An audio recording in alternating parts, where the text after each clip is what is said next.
안녕하세요. 저는 10학년 정가원입니다. 제 논문 주제는 프로야구의 지속적인 흥행을 위한 효과적인 마케팅 전략 10대를 중심으로입니다. 그럼 바로 발표 시작하도록 하겠습니다. 목차는 다음과 같습니다. 네, 연구 동기를 설명을 드리도록 하겠습니다. 저는 아버지의 영향으로 어렸을 때부터 프로야구의 열성 팬이었는데요. 때문에 자연스럽게 프로야구와 관련된 직업을 삼고 싶다는 꿈을 갖게 되었습니다. 그 중에서도 야구에 대해 잘 모르거나 알고 싶어하는 사람들에게 야구의 매력과 묘미를 소개하는 일은 제게 가장 자신 있는 일이자 즐거운 일이었습니다.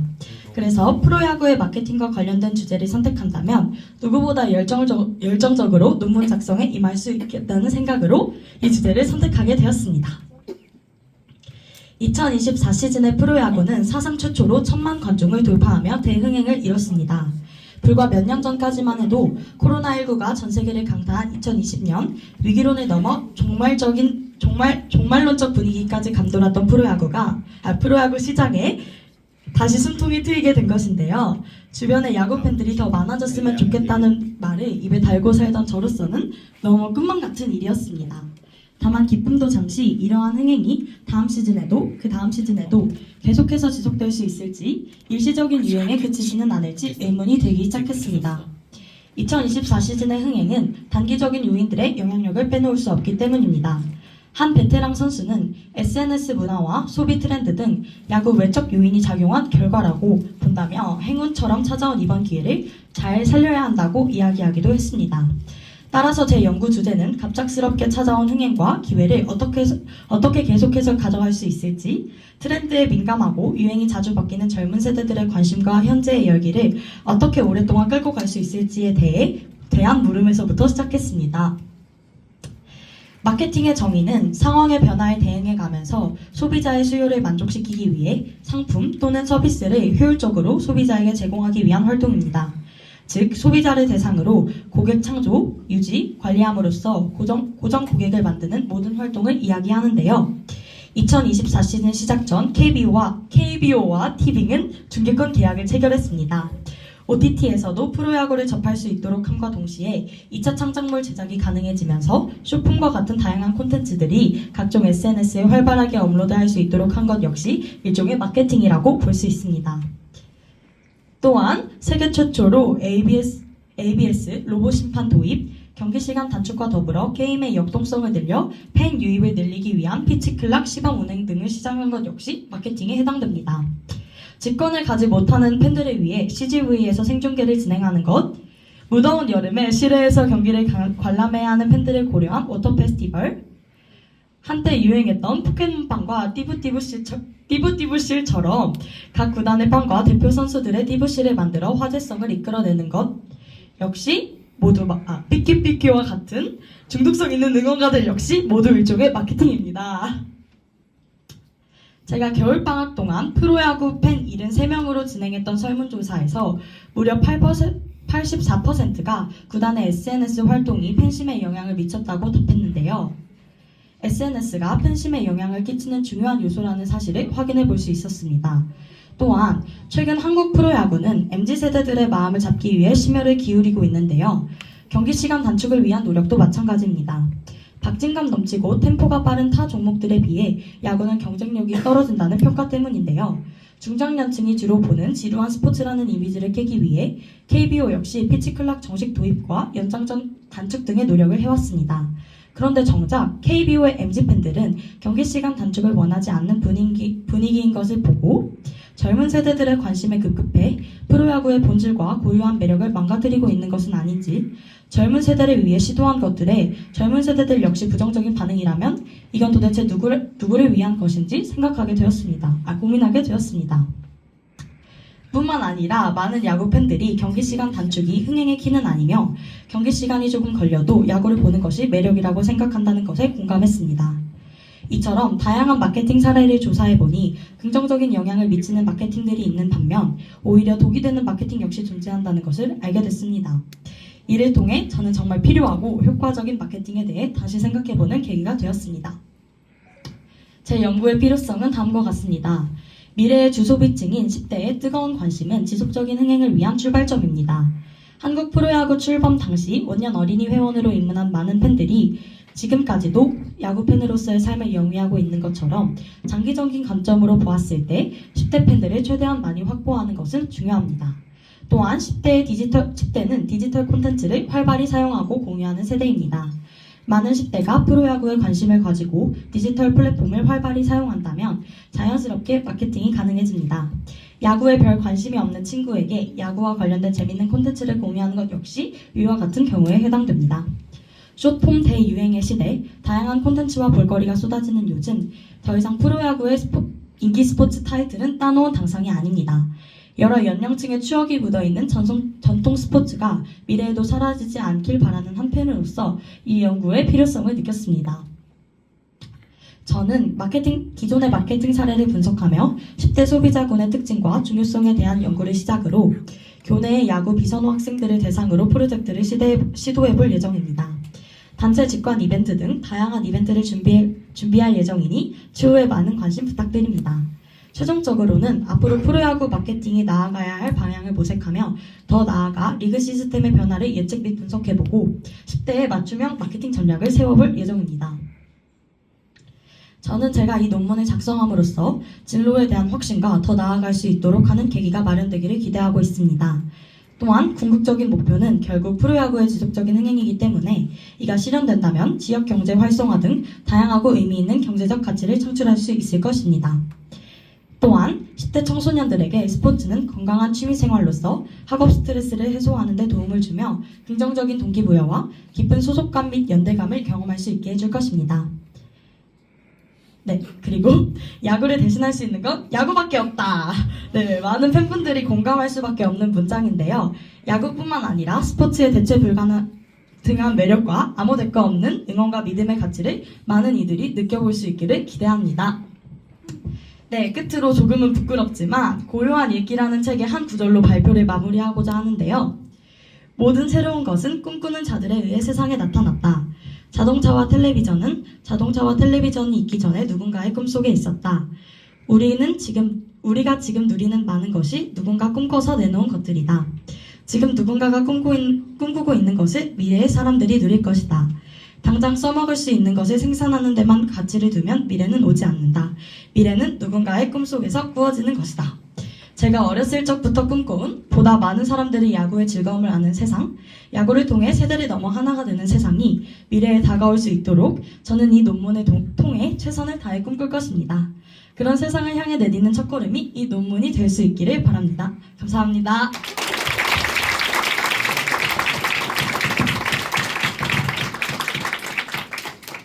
들어가나요? 네. 피드백 주시면 감사하겠습니다. 별말 있어요? 가온이가 긴장할지도 모르겠는데요. 제가 손을 드는 바람에 저는 칭찬해주고 싶습니다. 가온이가 지난 2학기 때 연구 계획 그 당시 9학년 아이들 연구 계획 주제와 계획 발표를 그때 했거든요. 근데 그 이후 방학이 지나면서 또 스스로 많은 것들의 진도가 나갔어요. 그 중에 쌤이 칭찬해주고 싶은 건 많은 친구들이 자신의 연구 계획을 책상 안에서만 해요. 책상에 앉아서만 하고 인터넷에서만 남들이 만들어 놓은 어떤 글 속에서 연구 계획을 찾고요. 그 다음에 머릿속에서만 하고 그러고 있는데 가온이는 자신이 연구를 왜 해야 하는지 그리고 그 연구의 어떤 중요한 포인트들을 직접 설문조사를 하고 선수들을 가서 만나고 현장에서 발로 뛰면서 자신의 연구 계획과 주제를 더 밀접하게 찾아갔다는 점에서 정말 훌륭하다고 칭찬하고 싶습니다. 감사합니다.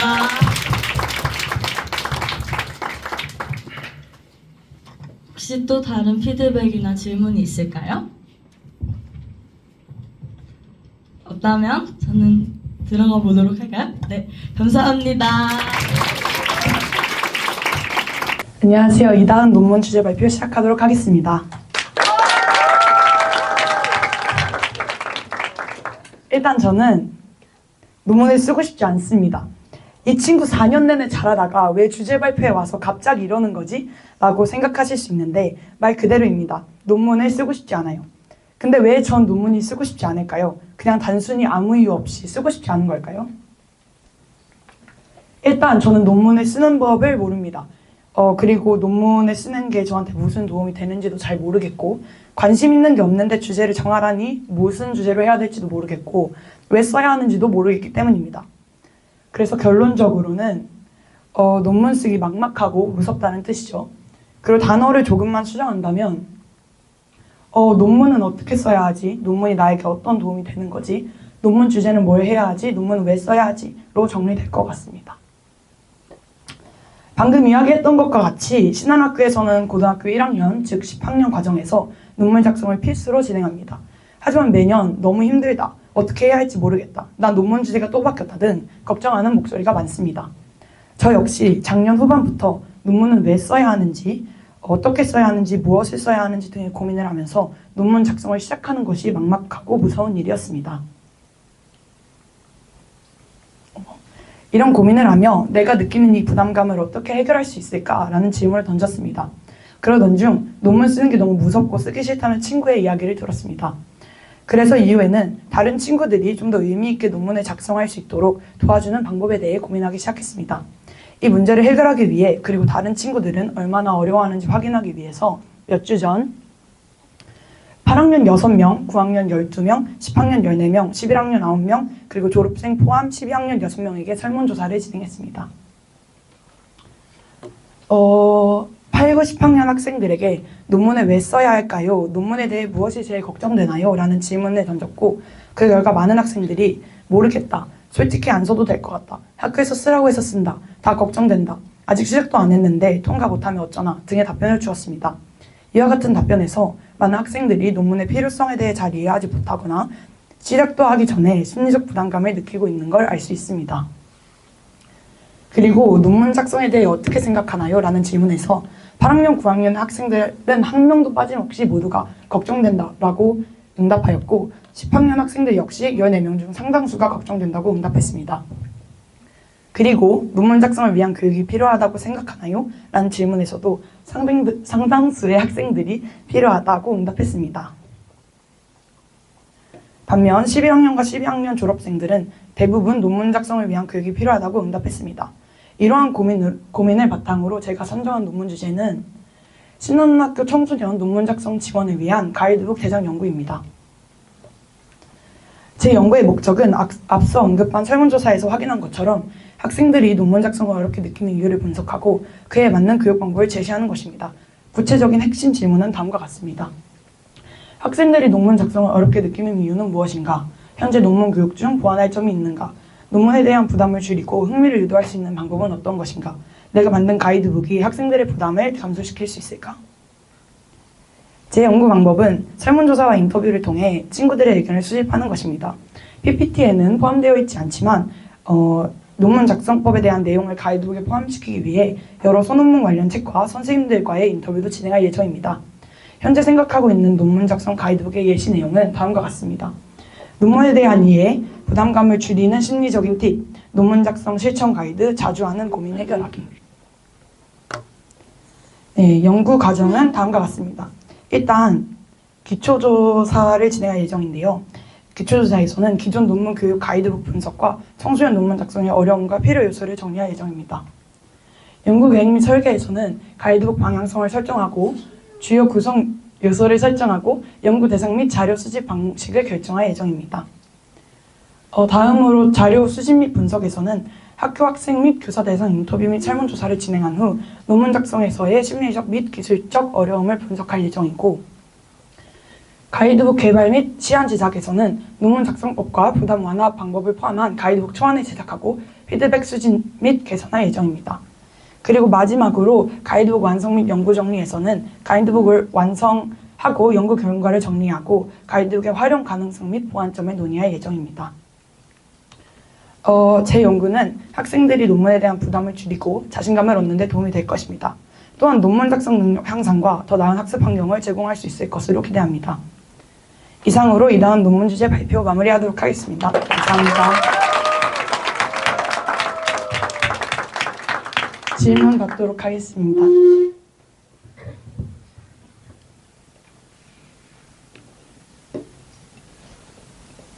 아까 설문조사 결과에서 이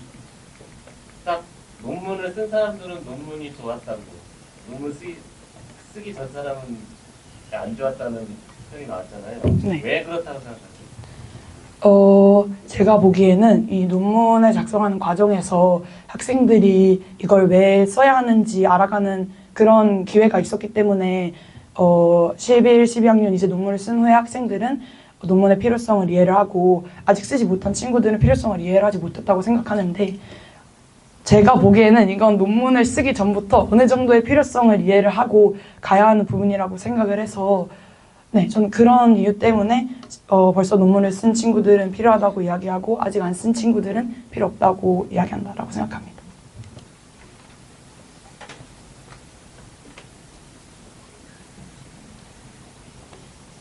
그럼 더 질문 없으시면 마무리하도록 하겠습니다. 감사합니다. 네, 안녕하세요. 10학년 손예나라고 합니다.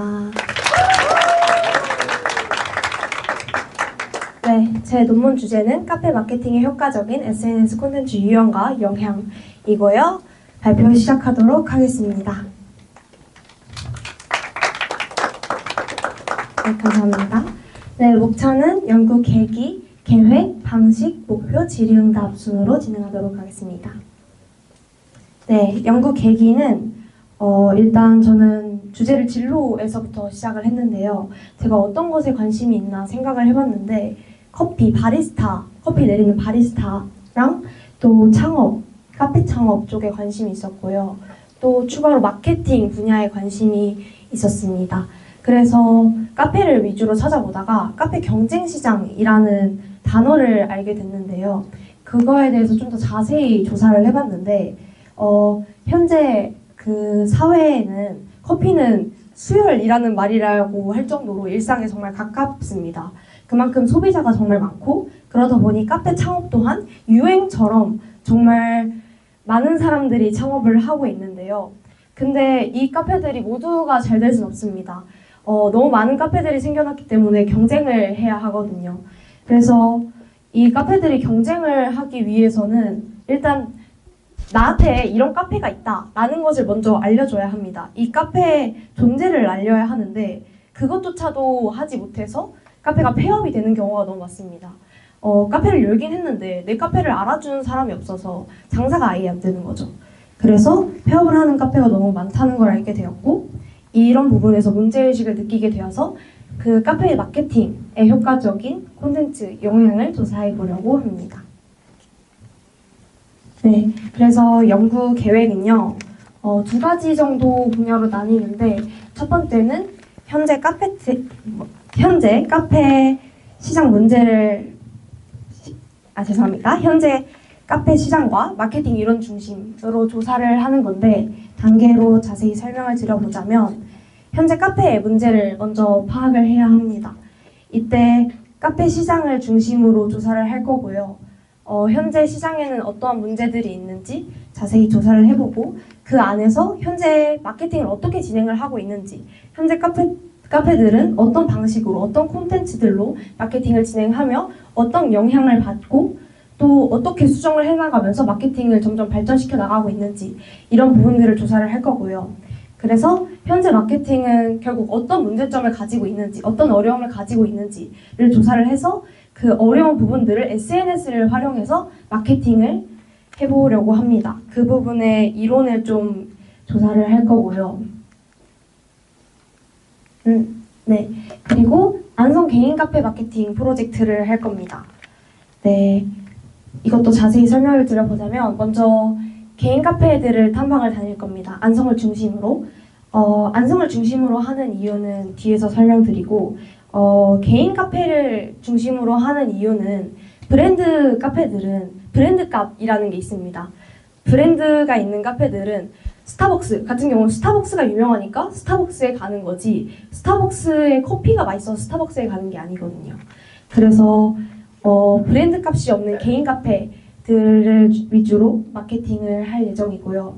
그런 개인 카페들을 탐방을 다니고 그 중에 하나의 카페를 선정해서 그 카페를 분석하고 또 그 카페와 협의를 해서 마케팅 방식을 선정을 할 겁니다. 네, 그래서 협의한 마케팅 방식으로 제가 실제로 마케팅을 해보고 싶고요. 그 마케팅을 한 결과를 도출해내서 한계점과 추가 연구해야 하는 점을 도출해낼 예정입니다. 네, 연구의 목표는요. 제일 큰 건 저희 진로 확장입니다. 그리고 자세히 이야기를 해보면 다양한 마케팅의 방식을 터득을 해보는 건데요. 다양한 카페의 정보와 성향을 탐방을 통해서 연구를 하고 또 그에 맞는 마케팅 방식을 또한 연구할 겁니다. 네, 그렇고요. 그리고 체인지 메이커적인 요소를 어디에 넣으면 좋을까 생각을 해봤는데 그래서 안성 지역으로 잡아봤습니다. 안성 지역은 현재 죽어가는 사회입니다. 안성시 또한 그 지역 살리기 프로젝트에 정말 진심인 만큼이에요. 그래서 지역 홍보를 위해서 안성이라는 그 작은 지역 하나를 잡았고요. 네, 또 다른 목표는 실제로 마케팅을 경험을 해서 그 개인적인 마케팅 경험을 쌓고 싶고요. 또한 그 마케팅을 실제로 경험을 바탕으로 논문을 쓰기 때문에 좀 신빙성을 좀 이렇게 상승시키고 싶다 그런 목표도 있습니다. 또 카페와 실제로 협업을 하기 때문에 진로와 좀 가까워질 수 있을 것 같다는 기대도 하고 있습니다. 네, 그래서 어떤 방식으로 마케팅을 할 거냐 앞에서 말했다시피 SNS를 활용을 할 건데요. SNS 중에 글과 사진을 활용한 SNS들로 활용을 할 건데 인스타 피드, 틱톡 사진, 네이버 블로그 등을 활용해서 마케팅을 할 예정입니다. 네, 경청해 주셔서 감사합니다. 추가 질문 있으면 해주시면 될 것 같습니다. 감사합니다.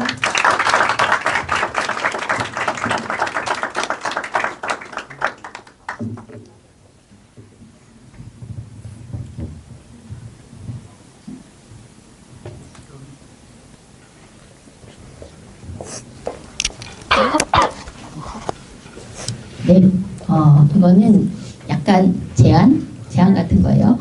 예나가 안성 처자로서 안성을 사랑하면서 안성을 살리고 싶은 마음으로 안성에 있는 너무나 좋은 카페가 있는데 알려지지 않는 것이 안타까워서 이런 이제 그 아이디어를 꺼내온 것 참 훌륭하다고 생각하고요. 계속해서 발전해 나갔으면 참 좋겠는데 거기에 이제 듣다가 떠오른 한 가지 아이디어인데요. 지금 그 마케팅이라고 말하면서 이렇게 홍보를 이제 생각하잖아요. 그것의 방향이 일방향이라는 느낌이 들었어요. 카페가 이미 있고 그 카페를 운영하는 주인이 있고 그 카페의 특성은 이미 있는데 그걸 사용자들에게 알리는 쪽으로만 가고 있다는 생각이 들었는데 안성 살리기 내지는 점점 더 많은 사람들이 그 카페를 사용하게 하고 싶다면 사용자들이 바라는 것을 주인에게 전해주는 것도 굉장히 중요한 얘기가 아닐까라는 생각이 들어서 안성에 살고 있는 젊은 세대들 아니면 카페를 필요로 하는 아직 숨겨져 있는 어떤 세대들 그들의 목소리도 발굴해서 원하는 카페에 전달해보는 것은 어떨까 하고 제안합니다. 네, 감사합니다. 참고하겠습니다. 네. 감사합니다. 네. 그 예나뿐만 아니라 지금까지 발표한 친구들이 사실 입학 때부터 보여줬었던 관심사들을 꾸준히 밀고 가고 있는 것 같아서 참 보기 좋다는 피드백 먼저 하나 드리고요. 예나 같은 경우에 지금 들어보면 꽤 이렇게 프로세스가 있는 그 연구일 것 같아서 이게 시간 내에 차곡차곡 잘 진행되는 게 굉장히 중요할 것 같은데 연구 방법뿐만 아니라 그 타임라인 연구를 어떤 시기에 언제 어떻게 할 것인지가 좀 중요할 것 같아요. 그 계획이 혹시 있는지 좀 물어보고 싶어요. 그러니까 앞부분은 아까 뭐 주로 이제 이론적인 공부인 것 같고 뒷부분은 카페를 선정해서 직접 뭐 실험 프로젝트를 진행할 거고 그다음에 또 쓰는 작업이 있어야 될 거잖아요. 그거를 시간대별로 어느 정도로 계획하고 있는지. 일단은 이론적인 부분은 방학 때부터 공부를 시작해서 한 5, 6월 달쯤에 끝내려고 했던 게 계획이고, 그리고 7월 달부터 여름방학 8월까지 그 카페들을 돌아다니면서 좀 협의를 시작하고, 선정이 얼마나 걸릴지는 잘 모르겠지만 한 그래도 방학 내에 할 수 있었으면 좋겠다 해서 방학에 잡아놨고요. 그리고 실제 마케팅을 하는 시간이 굉장히 최대한 많이 있었으면 좋겠어서 2학기로 쭉 잡아두기는 했습니다. 그러면 논문을 쓸 시간이 없네요. 그쵸? 네, 중간중간? 네. 그래서 제가 보기에는 조금 더 일정들을 땡기시지 않으면, 네, 나중에 그 카페에서 실제로 프로젝트 하는 것과 논문 쓰는 거가 너무 급해져서 이두저도 안 될 가능성들이 좀 있어 보여서 앞부분을 좀 최대한 땡기고, 네, 그 프로젝트를 충분히 잘 진행해서 그 결과물들을 잘 정리하는 것, 요 시간 관리를 잘 하셔야 될 것 같아요. 네, 감사합니다. 화이팅입니다. 네, 감사합니다. 됐을까요? 그렇다면 이제 마치도록 하겠습니다. 감사합니다. 안녕하세요. 10학년 김예서입니다. 제 논문 주제는 창작 안무를 통한 자기 표현과 사회적 메시지 전달입니다. 그럼 발표 시작하겠습니다.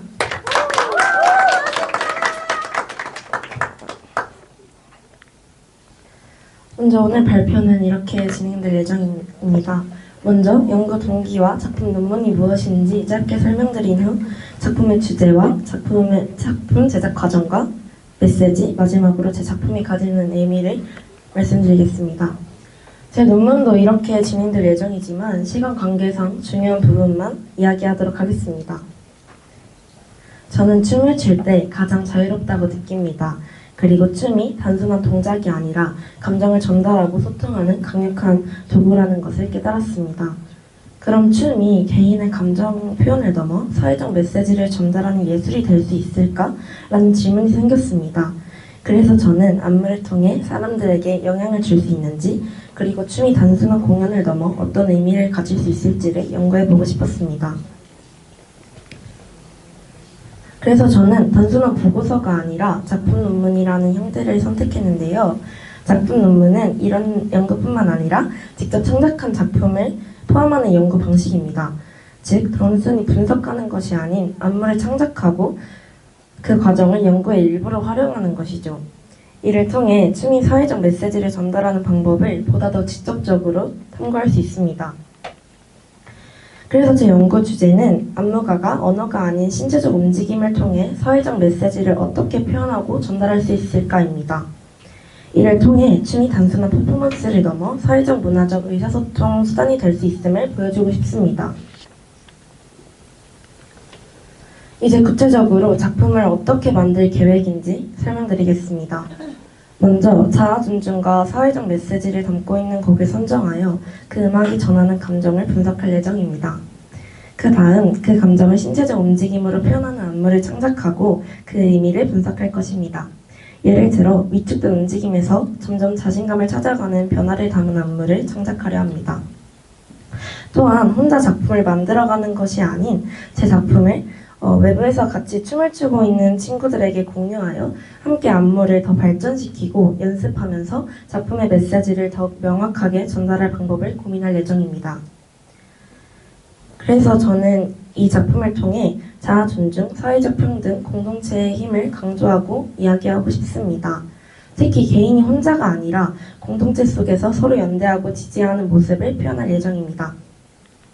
마지막으로 제 연구가 가지는 의미에 대해 말씀드리겠습니다. 먼저 예술적 의의로는 춤을 단순한 동작이 아닌 새로운 움직임 언어로 탐구하는 데 있습니다. 이를 통해서 감정을 표현하는 방식을 확장하고 관객이 공감하고 감동할 수 있는 안무를 창작하는 것이 목표입니다. 학문적 의의로는 춤이 언어 없이도 강력한 메시지를 전달할 수 있는 소통 도구임을 연구하는 데 있습니다. 특히 안무를 통해 사회적 메시지를 효과적으로 전달하는 방식과 그 가능성을 탐구하며 이외 예를 들어 비언어적 커뮤니케이션으로서의 안무 연구 같은 새로운 연구 방식을 제안하는 데 의미가 있습니다. 그래서 제 연구는 춤이 단순한 공연을 넘어 하나의 언어가 될 수 있음을 보여주고 그 창작 과정과 결과를 통해 안무가 사회적 메시지를 전하는 방식을 연구하는 데 의의를 둡니다. 그리고 무엇보다 저는 춤을 출 때 가장 행복합니다. 제가 가장 좋아하는 춤을 통해 의미 있는 메시지를 전하고 예술이 사회와 소통하는 방식에 대해 연구할 수 있다는 점에서 저에겐 이번 연구가 더욱 특별하게 다가옵니다. 이상으로 발표를 마치겠습니다. 감사합니다.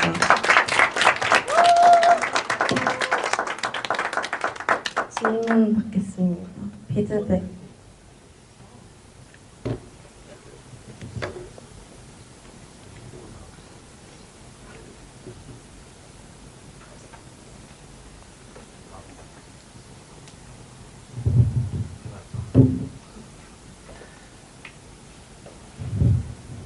네. 민서도 네. 처음 7학년 들어왔을 때부터의 관심사를 꾸준히 밀고 나가는 거 굉장히 좋아 보이고요. 다만 그러니까 작품의 제작을 하기 위해서 그 앞에 뭔가 좀 사전에 연구나 공부가 좀 필요할 것 같은데 그런 얘기가 PPT에는 안 담겨 있어서 어떤 계획을 가지고 있는지 좀 듣고 싶습니다.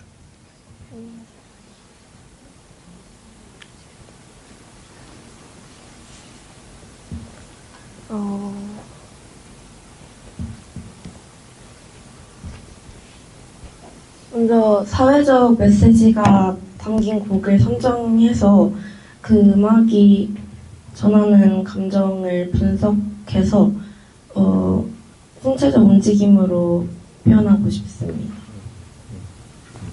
혹시 다른 그 사회적 메시지를 좀 던지는 춤 작품들을 좀 구해서 보고 그걸 좀 분석할 계획도 가지고 있나요? 네. 네, 기대해 보겠습니다.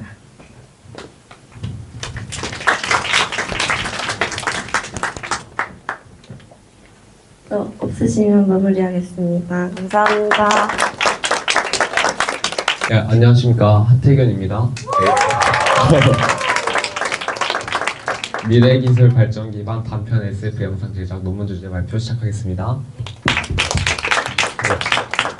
저는 이렇게 화면에 보이다시피 논문 주제가 미래기술 발전을 기반으로 한 단편 SF 영상 제작이라고 썼고요.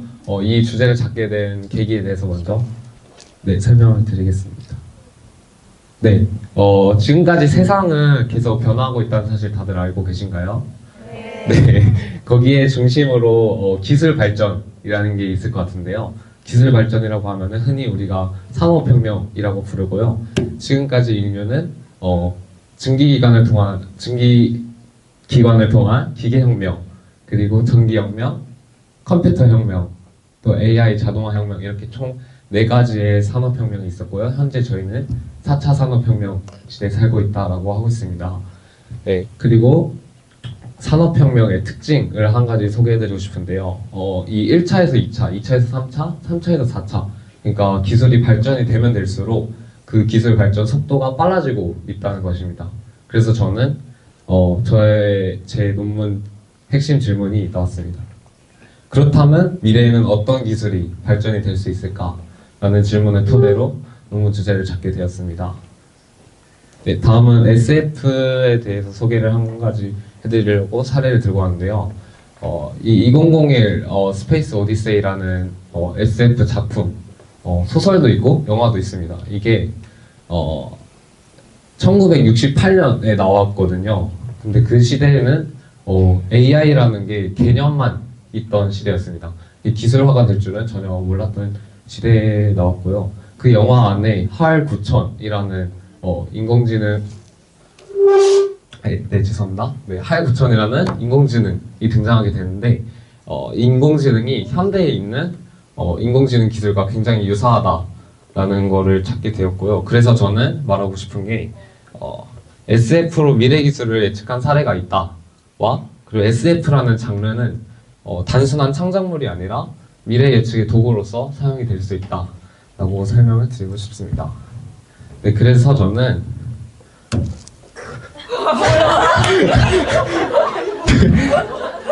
주제인 미래 기술을 예측하고 SF로 표현해보자라고 해서 주제를 잡게 되었고요. 네, 그래서 어떤 내용으로 SF를 담을 거냐라고 하면은 이렇게 세 가지 정도가 있을 것 같은데요. 현재 연구되고 있는 기술과 연구될 만한 기술, 그리고 상상, 이렇게 세 가지가 있을 것 같아요. 첫 번째로 현재 연구되고 있는 기술은 아까 산업혁명 쪽에서 보셨다시피 AI라든지 로봇이라든지 자동화 이런 것들이 있을 것 같고요. 연구될 만한 기술이라고 하면은 지금 우주 개척이라든지 뭐 다른 행성 간의 이동이라든지 이런 것들이 연구될 만한 기술로 잡을 수 있을 것 같고, 상상은 여러분들도 다들 상상해 보셨을 것 같은데, 뭐 순간이동이라든지 우리 과제를 해야 되는데 기간 안에 못 낼 것 같은데 딱 시간을 멈추고 다 해가지고 기간 내에 제출한다든지 이런 거 다들 상상 해보셨을 겁니다. 네, 근데 여기서 재밌는 거는 이 상상들이 점점 현실화가 되고 있다는 것입니다. 먼저 예시를 한 가지 들자면 핸드폰으로 예시를 들어보겠습니다. 옛날에는 이 핸드폰을 TV를 뭐 손에 들고 다닌다고 이런 거를 상상 정도로밖에 안 했을 건데, 지금 현대에서는 지금 모두들 핸드폰 들고 계시죠? 이게 모두가 들고 다니는 필수품이 된 것처럼 말이에요. 그래서 과학기술이라는 것은 저는 상상이 현실화되는 것이라고 생각을 합니다. 그리고 SF라는 것은 그 상상이 현실화되는 것을 시각화, 표현하는 것이다 라고 생각합니다. 네, 그래서 SF 영상을 어떻게, 뭘로 제작할 건데 라고 하면은 이런 친구들이 있는데요. 저는 이 두 가지 친구를 되게 주로 쓸 것 같고, 먼저 첫 번째는 이따가 뒤에 영상으로도 소개를 해드릴 것 같은데, 에픽 게임즈라는 게임사 다들 아시나요? 네, 거기서 엔진으로 나온 건데, 시뮬레이션, 그리고 가상현실, 게임 제작, 아까 뭐 영상 제작 이런 게 다 가능한 도구이고요. 남자분들 다 한 번씩은 해보셨을 그 배틀그라운드 아시죠? 그것도 여기서 만든 게임입니다. 네. 그리고 블렌더는 많은 분들이 알고 계실 것 같은데 3D 모델링 프로그램이에요. 그래서 제가 영상에 넣을 뭐 오브젝트, 뭐 배경 이런 것들을 좀 더 자연스럽고 부드럽게 표현하기 위해서 많이 사용할 것 같습니다. 그리고 나머지 친구들은 영상에 들어갈 뭐 AI 나레이션이라든지 또 뭐가 있을까? 음악 편집 이런 것들을 주로 쓸 것 같고요. 다음은 영상 하나 틀 건데요. 먼저 설명을 드리자면 제가 이 주제를 들으시면서, 여러분들이 들으시면서 이게 현실적으로 가능할까? 라는 생각을 하신 분들이 있을 것 같은데, 이 얼리얼 엔진은 기능이 굉장히 좋아요. 그래서 그 기능을 준비한 영상을 한 가지 준비했어요. 10초짜리라서 네, 영상에서는 클릭 한 번 하는 건데 한번 자세히 봐주시면 감사하겠습니다.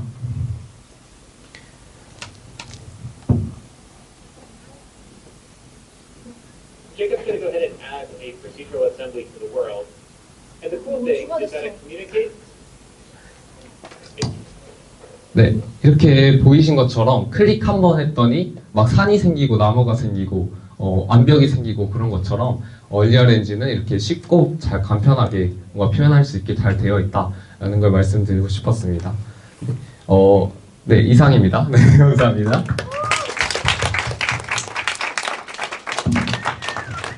네, 피드백이나 질문 부탁드립니다.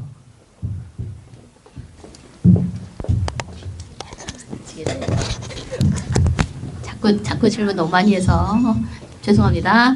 자, 그렇지만 역시 네, 태균이 역시 아까 태가 예나에게 민서에게 질문했던 거랑 다 지금 비슷한 부분인 것 같은데요. 뭘 하고 싶다라는 주제가 있는데 저걸 해내기까지 태균이가 공부를 해야 할 영역이 상당히 많다라고 보여지거든요. 공부를 어떤 식으로 해나갈 건지, 어떤 내용을 공부할 건지, 그런 내용을 어디서 공부할 건지 이런 것들에 대한 사전 탐색이나 굉장히 많이 필요해 보여요. 그런 계획이 있다면 말씀해 주시고, 만일에 없다면 그러면은 이제 네, 세워야 되는데, 그것도 그게 왜냐면 제가 약간 걱정스러운 건 뭐지 아까 있을 법한 기술, 뭐 개발될 것 같은 기술, 뭐 이런 식의 얘기를 하는데 지금까지 이미 개발된 건 인터넷 서칭으로 쉽게 찾을 거예요. 근데 지금 개발되고 있고 연구되고 있고 이건 논문 속에서 찾겠지만 그것을 태균이가 이 고등학생이 지금 알아듣게 하기 쉽지 않을 거라서 그런 것들 찾아내 가는 것도 되게 중요할 것 같고 기술에 대한 이해 공부도 중요할 것 같고 그 다음에 두 번째는 단지 그냥 기술만 보여주는 SF 영상이면 크게 반향이 없을 것 같고요. SF는 그렇게 기술이 발전한 사회에서 어떤 일이 벌어지는지를 굉장히 인문학적인 고찰을 하고 나서 만들거든요. 그래서 인문학적인 생각 이런 것도 많이 해야 될 거고 그다음에 SF 영상을 써나간다면 영상을 쓰기 전에 그 글을 쓰는 스토리 작법이라던가 네, 이런 굉장히 많은 배경 공부가 있지 않으면 네, 그냥 나중에 만든 것이 있고 그냥 그저 그런 게 될 수 있고 많은 공부가 뒷받침해서 올라온다면 나중에 만들어낸 영상이 와 정말 멋지다 이렇게 될 수 있을 것 같아서 많은 공부를 하면 좋겠다. 네, 감사합니다. 아까 네. 연관돼서 질문하고 싶은데 같은 맥락의 이야기일 수도 있을 것 같은데 이게 SF라는 게 네. scientific fiction이잖아요. 네. 그럼 픽션을 창작하실 건가요? 네, 맞습니다. 네, 그러면 창작을 기반으로 영상을 찍겠다라는 네. 건 거죠. 네. 네. 그러면 제가 아까 예나한테 했었던 질문과 마찬가지로 언제까지 어떤 공부를 할 거고 언제부터 어디까지 이 창작을 할 것이며 픽션을 만들 것이며 그 언제부터 언제까지 촬영을 할 것인가 그리고 그걸 정리해서 논문의 형태로 어떻게 내놓을 거니까 이게 타임라인이 굉장히 중요해 보입니다. 타임라인을 일단 정확하게 생각은 해보진 않았지만 대략적으로 하자면은 아까 벨말씀이 말씀하신 거 공부 같은 거랑 스토리보드 짜는 거 그거를 아마 1학기 내로 다 하고 싶고요. 그 다음에 2학기 들어와서 방학과 함께 해서 2학기에 아마 영상 제작까지 해서 논문 작성으로 하지 않을까 싶습니다. 네, 답변 되셨을까요? 네, 다른 피드백이나 질문 없으면은 네, 여기서 마무리하겠습니다. 감사합니다.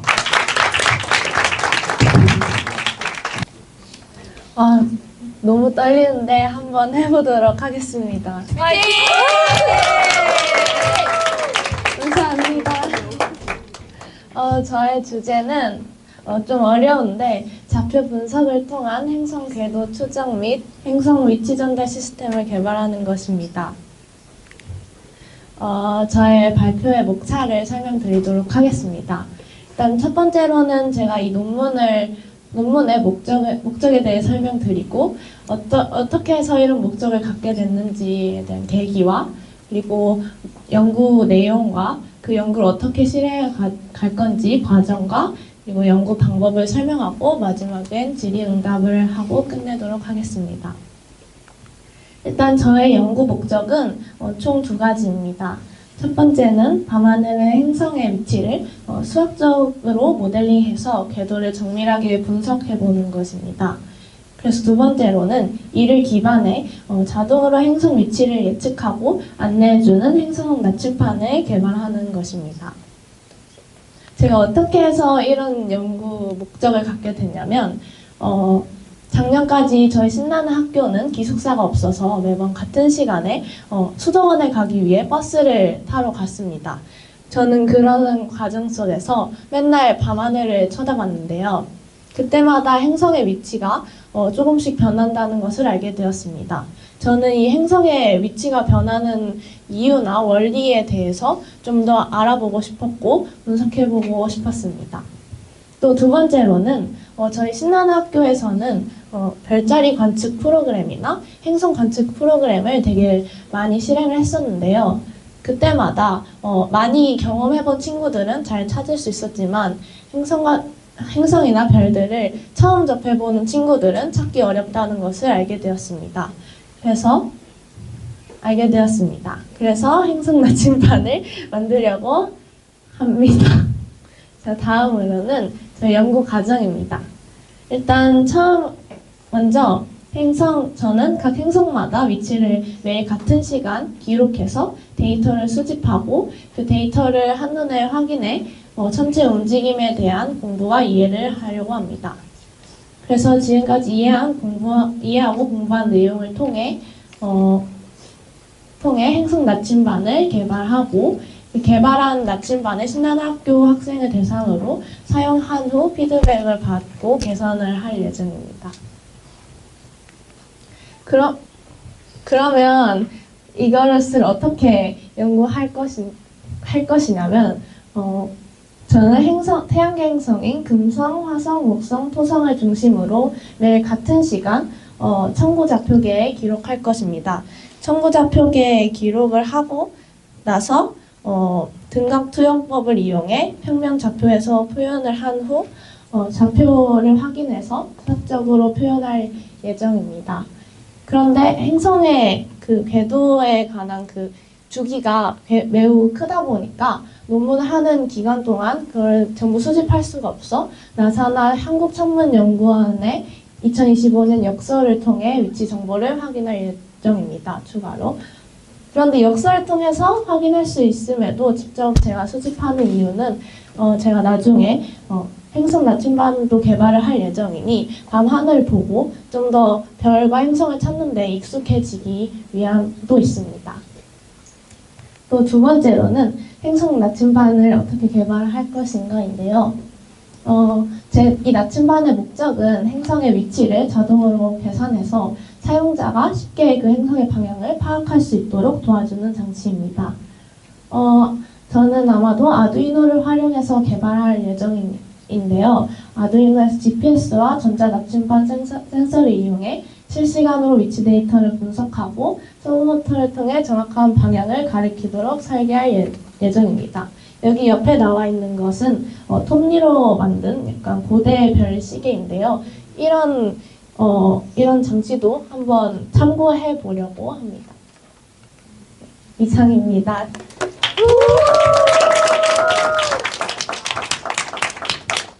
질문 받겠습니다.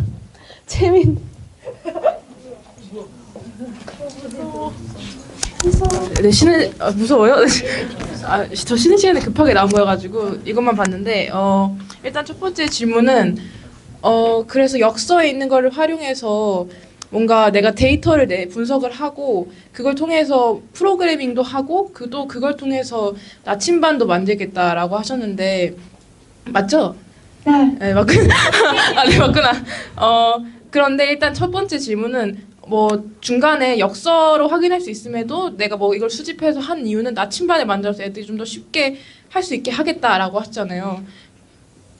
네, 맞죠? 네, 그래서 근데 그러면 프로그램으로 개발했을 때는 역서보다 훨씬 더 보기 편함에도 불구하고 나침반을 다시 제작하는 이유는 뭔가요? 역서는 되게 숫자로 표현돼 있어서 되게 일반인이 보기가 어렵게 돼 있어요. 그래서 그리고 되게 방대한 양의 데이터가 있기 때문에 하루하루 실시간으로 이렇게 보여주기가 좀 어려워서 나침반을 개발하면 초보자분들도 쉽게 방향을 찾을 수 있을 것이라고 예상합니다. 그럼 프로그램은 어떤 걸 정확히 보여주는 프로그램인 거예요? 저는 X축과 Y축을 이용해가지고 Z축은 이용하지 않고 그 행성의 위치 정도만 알려주는 그런 기계를 만들 것 같습니다. 오케이, 네. 그러면 네. 이건 피드백인데 네.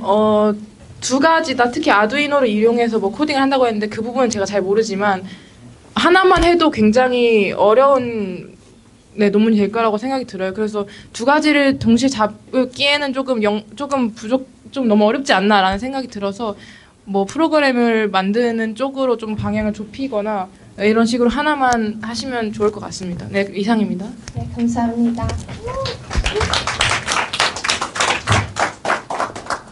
또 질문 있으신가요?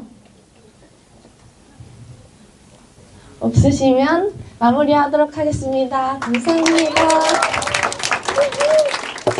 네, 안녕하세요. 논문 주제 발표하게 된 배수진입니다.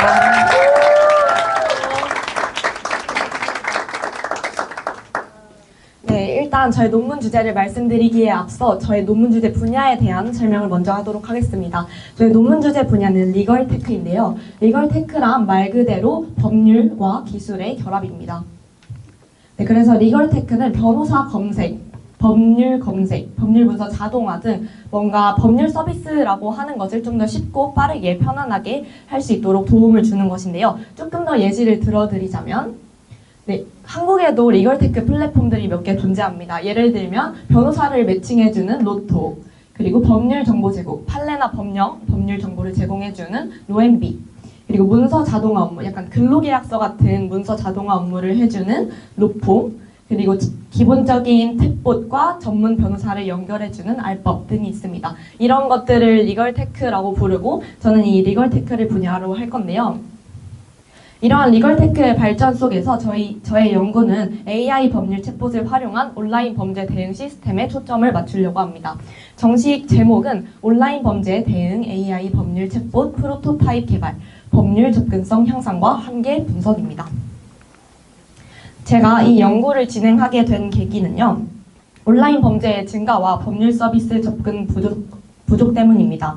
온라인 범죄에는 온라인 사기, 해킹, 명예훼손, 딥페이크, 디지털 성범죄 등 다양한 범죄가 있고 또 빠르게 증가하는 추세인데요. 피해자들은 이제 법적 대응 방법을 모른다든지 그리고 비용 문제로 상담을 포기하는 경우들도 많습니다.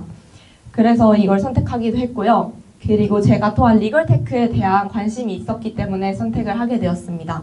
그래서 이러한 문제를 발견을 했고 저는 이러한 문제를 해결하기 위해 누구나 쉽게 접근할 수 있는 AI 법률 챗봇을 개발하려고 합니다. 연구 목적은 다음과 같습니다. 본 연구의 목표는 AI 기술을 활용한 법률 챗봇을 개발하여 온라인 범죄 피해자들, 온라인 범죄와 관련하여 도움이 필요한 분들에게 신속하게 법적 조언을 받을 수 있도록 하는 것입니다. 또한 이러한 챗봇이 실제로 법률 서비스의 접근성을 높여줄 수 있는지 그리고 또 어떠한 기술적, 법적 한계를 가지고 있는지에 대해 분석하고 뭔가 개선 방향을 모색하는 것을 목표라고 볼 수 있겠습니다.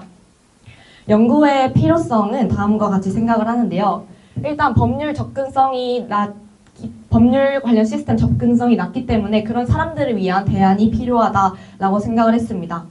다음 두 번째는 온라인 범죄가 다양한 분야로 계속해서 증가를 하고 있지만 이 대응 방법에 대해 잘 모르는 분들도 많고 뭔가 법적으로 어떻게 조치를 취해야 하는지 모르는 분들도 많기 때문에 이것이 필요하다라고 생각을 했습니다. 그리고 세 번째로는 법률 서비스의 효율성 부족입니다.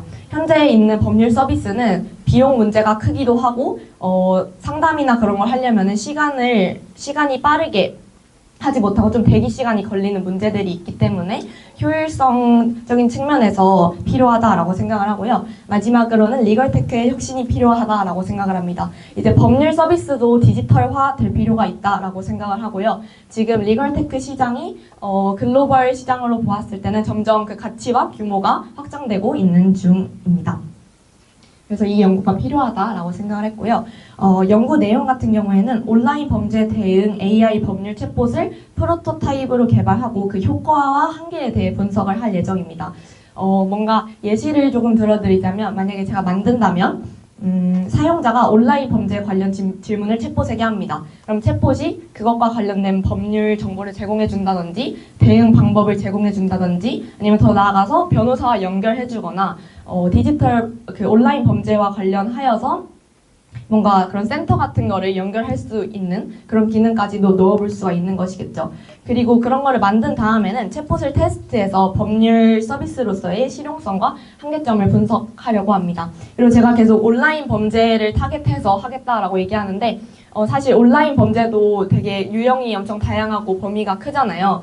그래서 이제 제가 이 온라인 범죄 유형과 그 온라인 범죄를 당하신 분들에 대한 그런 공부를 계속해서 하면서 제가 이걸 챗봇으로 만들었을 때 가장 적합한 그런 유형, 가장 도움이 많이 필요할 것 같은 유형을 좀 더 선정해서 온라인 범죄에서 조금 더 그 타겟을 확실하게 구체적으로 해서 타겟팅하여서 이 챗봇을 만들어 보려고 합니다.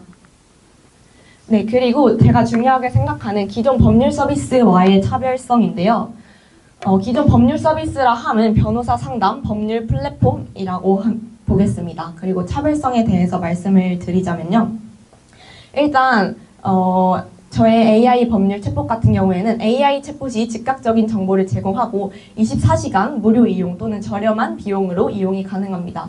다음으로는 전문성과 관련한 부분인데요. 기존 법률 서비스는 변호사에 맞춘 상담이 있긴 하지만 AI 법률 챗봇 또한 기본적인 법률 정보와 대응 가이드를 제공할 수 있고 뭔가 변호사의 상담이 필요하다면 그걸 컨택하는 일을 챗봇에서 해줄 수도 있겠죠. 다음에 온라인 범죄 특화 여부인데요. 제가 조사해본 결과 한국에서는 이런 특정 대상, 온라인 범죄라는 뭐 특정 상황과 관련해서 집중적으로 그 분야를 도와주는 챗봇은 없고 약간 전체적인 법률 서비스를 주는 시스템만 있는데요. 저는 대신에 온라인 범죄 대응에 특화된 챗봇을 만들어서 좀 더 이쪽 분야와 관련해서 좋은 답변을 줄 수 있도록 만들어 보고자 합니다. 다음은 사용자의 편의성인데요. 기존에 있던 것은 법률 용어가 어렵고 정보 찾기가 복잡할 수 있다면 저의 법률 챗봇은 자연어 처리 기능을 사용하기 때문에 좀 더 쉬운 말과 쉬운 대화를 통해서 사용을 하실 수가 있겠습니다. 마지막으로 대응 속도 같은 경우에도 즉각적인 답변을 제공하는 AI 법률 챗봇이 더 빠를 것입니다. 다음은 기대 효과입니다. 기대되는 효과는 첫 번째로 누구나 쉽게 법률 정보를 얻을 수 있습니다. 다음으로는 피해자가 빠르게 법적 조언을 받을 수 있습니다. 그리고 고가의 법률 상담 없이 기본적인 법률 조언을 무료로 제공할 수 있습니다. 그리고 AI를 활용한 법률 서비스 모델을 제안할 수 있다라는 기대 효과를 가지고 있고 이를 통해서 사회적 가치 창출을 할 수 있지 않을까 하는 기대를 가지고 있습니다. 네, 저의 연구가 법률 서비스의 접근성을 높이고 온라인 범죄 피해자들에게 도움이 필요한 분들에게 실질적인 도움을 줄 수 있기를 기대하겠습니다. 감사합니다. 네, 질문이나 피드백 있으신 분들은 말씀해 주시면 감사하겠습니다. 네. 작년에 발표했을 때에 네. 로테크라고 하는 분야는 그대로인 것 같은데 네. 주제 자체는 조금 바뀐 것 같아요. 그때는 그 외국인 노동자였나?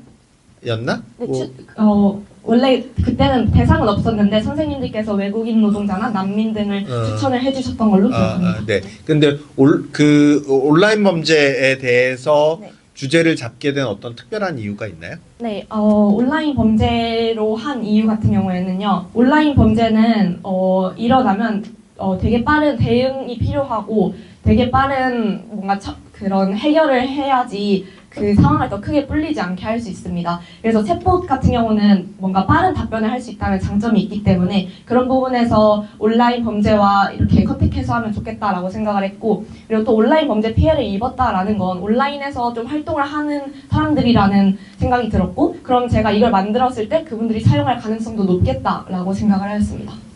네, 고맙습니다. 네. 또 다른 질문 있으실까요? 네, 별말이 선생님.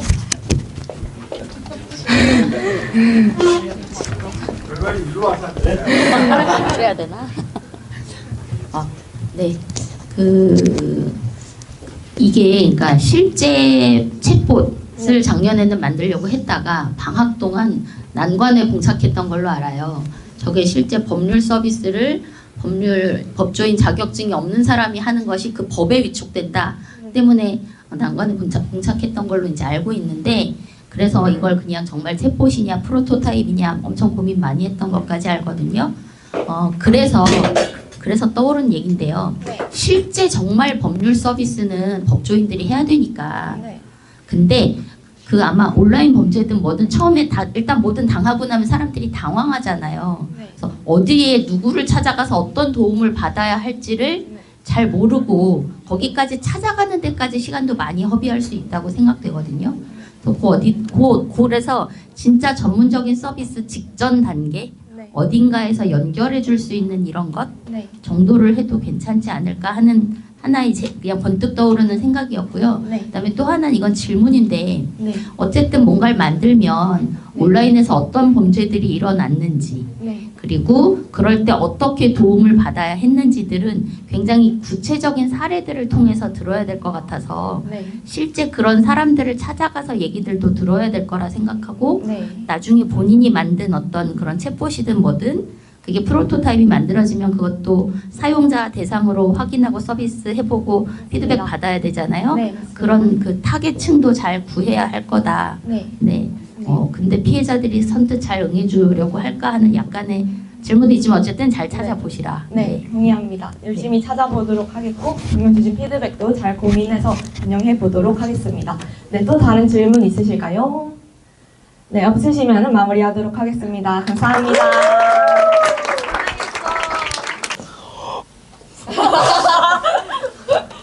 네, 안녕하세요. 10학년 김진웅입니다.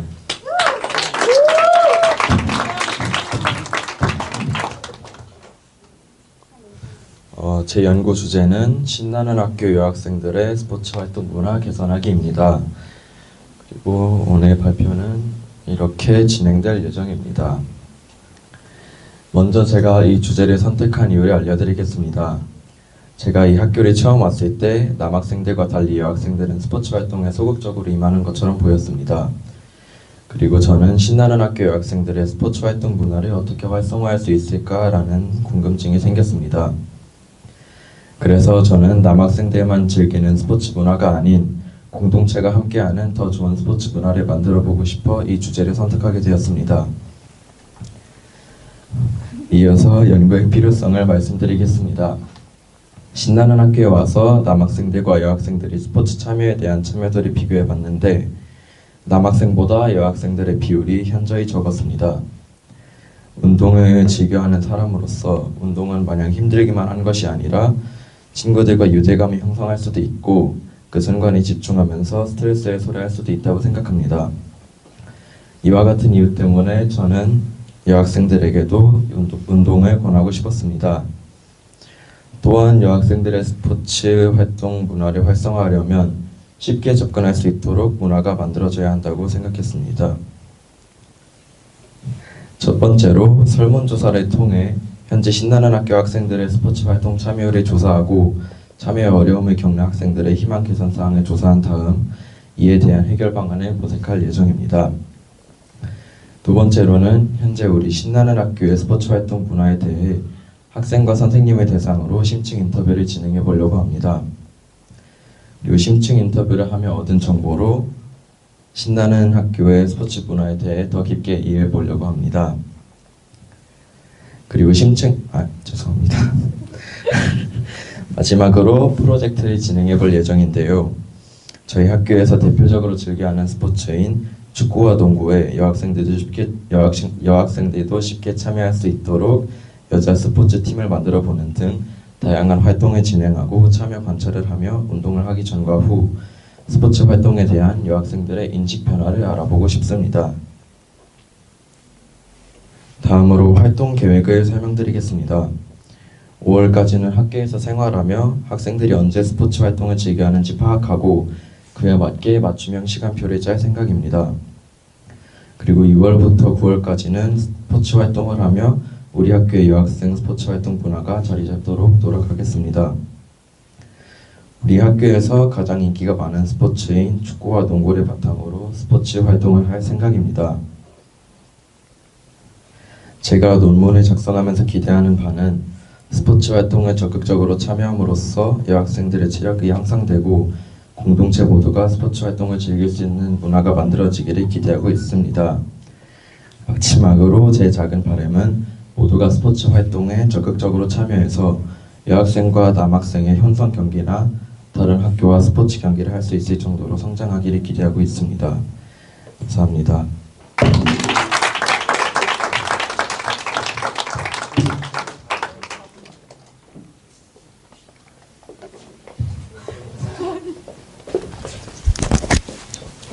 네, 다른 친구들은 이렇게 계속 선배들이 논문 준비하는 거 보면서, 네, 오랫동안 난 뭘 해야 되지? 뭐 이렇게 고민도 하고 준비 기간이 그래도 좀 있었는데, 진웅이 같은 경우에는 우리 학교에 오자마자 논문을 써야 된다는 청천벽력 같은 소식을 듣고, 네, 짧은 시간 준비했는데도 굉장히 좋은 주제를 잘 잡아줘서, 네, 반갑고 고맙다는 이야기 먼저 좀 하고 싶고요. 지금, 그러니까 이 논문의 목표가 네. 축구팀을 만드는 건가요? 아니면 인식을 개선시키는 건가요? 인식을 개선하고 여학생들의 스포츠 활동 문화를 만들어서 궁극적으로는 스포츠 활동 팀을 만들어 보고 싶습니다. 그러니까 그게 조금 다른 얘기인데, 네, 그러니까 목표가 축구팀을 만드는 거고 그 목표를 달성하면 인식이 개선되는 기대 효과를 얻을 수 있는 거하고 축구팀을 만들어서 운동을 시켜가지고 인식을 변화시키겠다는 목표를 갖는 거하고는 조금 다른 얘기거든요. 그리고 아까 축구와 농구 얘기가 너무 이렇게 같이 들어가 있는데 저는 하나에 좀 초점 맞춰도 충분히 1년 동안 벅찬 일이 될 것 같아서 네, 축구면 축구, 농구면 농구 하나에 좀 집중하고 최종 목표를 좀 명확하게 하면 좋겠다 하는 피드백을 좀 드리고 싶습니다.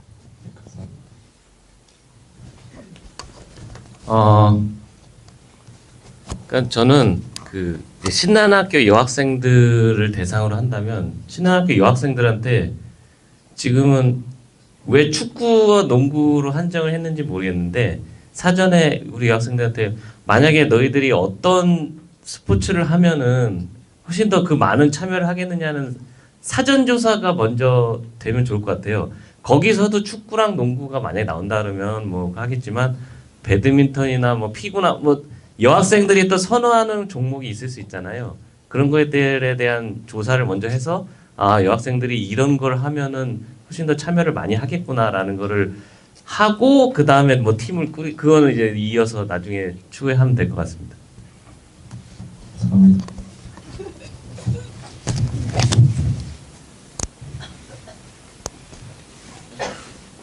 더 없으시면 마무리하도록 하겠습니다. 네, 발표 시작하겠습니다. 네, 저는 논문 이제 발표를 하기 전에 한 가지 질문을 드리려고 하는데요. 네, 다들 커피 좋아하시나요? 네. 요즘 이제 선생님들도 항상 교무실에서 커피를 내리시는 것처럼 현대인들에게 이제 필수가 된 커피를 가지고 저는 논문을 써보려고 합니다. 그래서 제 논문 주제는 드립백 온라인 창업, 브랜드 구축과 판매 과정 분석으로 논문을 써보려고 합니다. 네. 논문을 자세하게 어떻게 쓸 건지를 설명드리기 앞서서 논문을 왜 이걸로 골랐는지, 갑자기 창업을 왜 한다고 하는 건지를 조금 설명을 드리려고 하는데요. 저는 일단은 주제에 대해서 엄청 많은 고민을 했어요. 나는 뭘 좋아할까? 뭘 잘할까? 크게 좋아하는 것도 잘하는 것도 없는데 나는 논문을 뭘 써야 할까를 계속 고민을 하다가 그러면 나에 대해서 써볼까? 나를 분석해보고 내가 뭘 잘하고 뭘 좋아하는지를 써볼까를 계획을 했었어요. 근데 이거를 쓰자니 너무 어려운 주제고 논문이라는 게 좀 막막해지는 거예요. 그래서 그러면은 내가 신나는 학교 생활에서 어떤 것들을 주로 했는지 생각을 해보자 라고 해가지고 생각을 해보니 저는 바리스타를 3년 동안 진행을 했더라고요. 그래서 1학년 때부터 중학교 3학년 때까지 바리스타 총 3번의 수업을 개설을 하면서 자격증도 따고 많은 커피에 대한 공부를 했었습니다. 그래서 내가 이 바리스타를 3년이나 꾸준히 했네. 그럼 왜 바리스타를 했던 거지? 생각을 해보니까 커피를 만드는 게 좋았더라고요. 근데 또 커피에 대해서 계속해서 생각을 해보면서 내가 진짜 커피를 만드는 거를 좋아해서 했을까를 생각을 해보니까 저는 커피를 만드는 것보다 친구들에게 커피를 만들어서 나눠주고 친구들이 그때 좋아했을 때 그 부분에서 뿌듯함을 느껴서 바리스타 수업을 계속 개설했던 것 같았습니다. 그래서 저는 바리스타에서 제조와 나눔을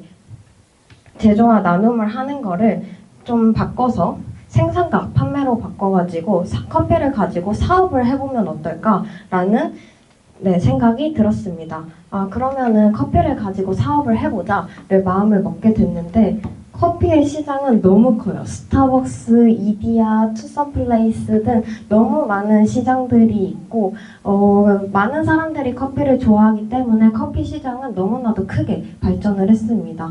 그래서 네, 고등학생인 내가 이 시장에 뛰어들어서 얼마나 큰 영향력을 펼칠 수 있을까 해봤더니 그래서 찾고 들어가 보더니 드립백이라는 거를 발견하게 되었습니다. 드립백은 현재 지금 시장이 굉장히 작고요. 사람들이 대부분 드립백에 대해서 잘 몰라요. 그리고 드립백이 유명하지 않은 이유에서는 드립백이 다 맛이 없어요. 너무 맛이 없기 때문에 드립백을 너무 편리한 도구이지만 맛이 없기 때문에 사람들이 찾지 않는 거예요. 그래서 저는 그럼 내가 맛있는 드립백을 한번 만들어 보고 싶다라는 생각이 들어서 그러면 이걸로 사업을 하자라는 아이템을 발견하게 되었습니다. 그래서 결론적으로 해서 저는 드립백 온라인 창업을 가지고 논문을 써보려고 합니다. 드립백에 대해서 아까 많이 모르시는 것 같아서 드립백에 대해서 간단히 설명을 하고 넘어가려고 해요.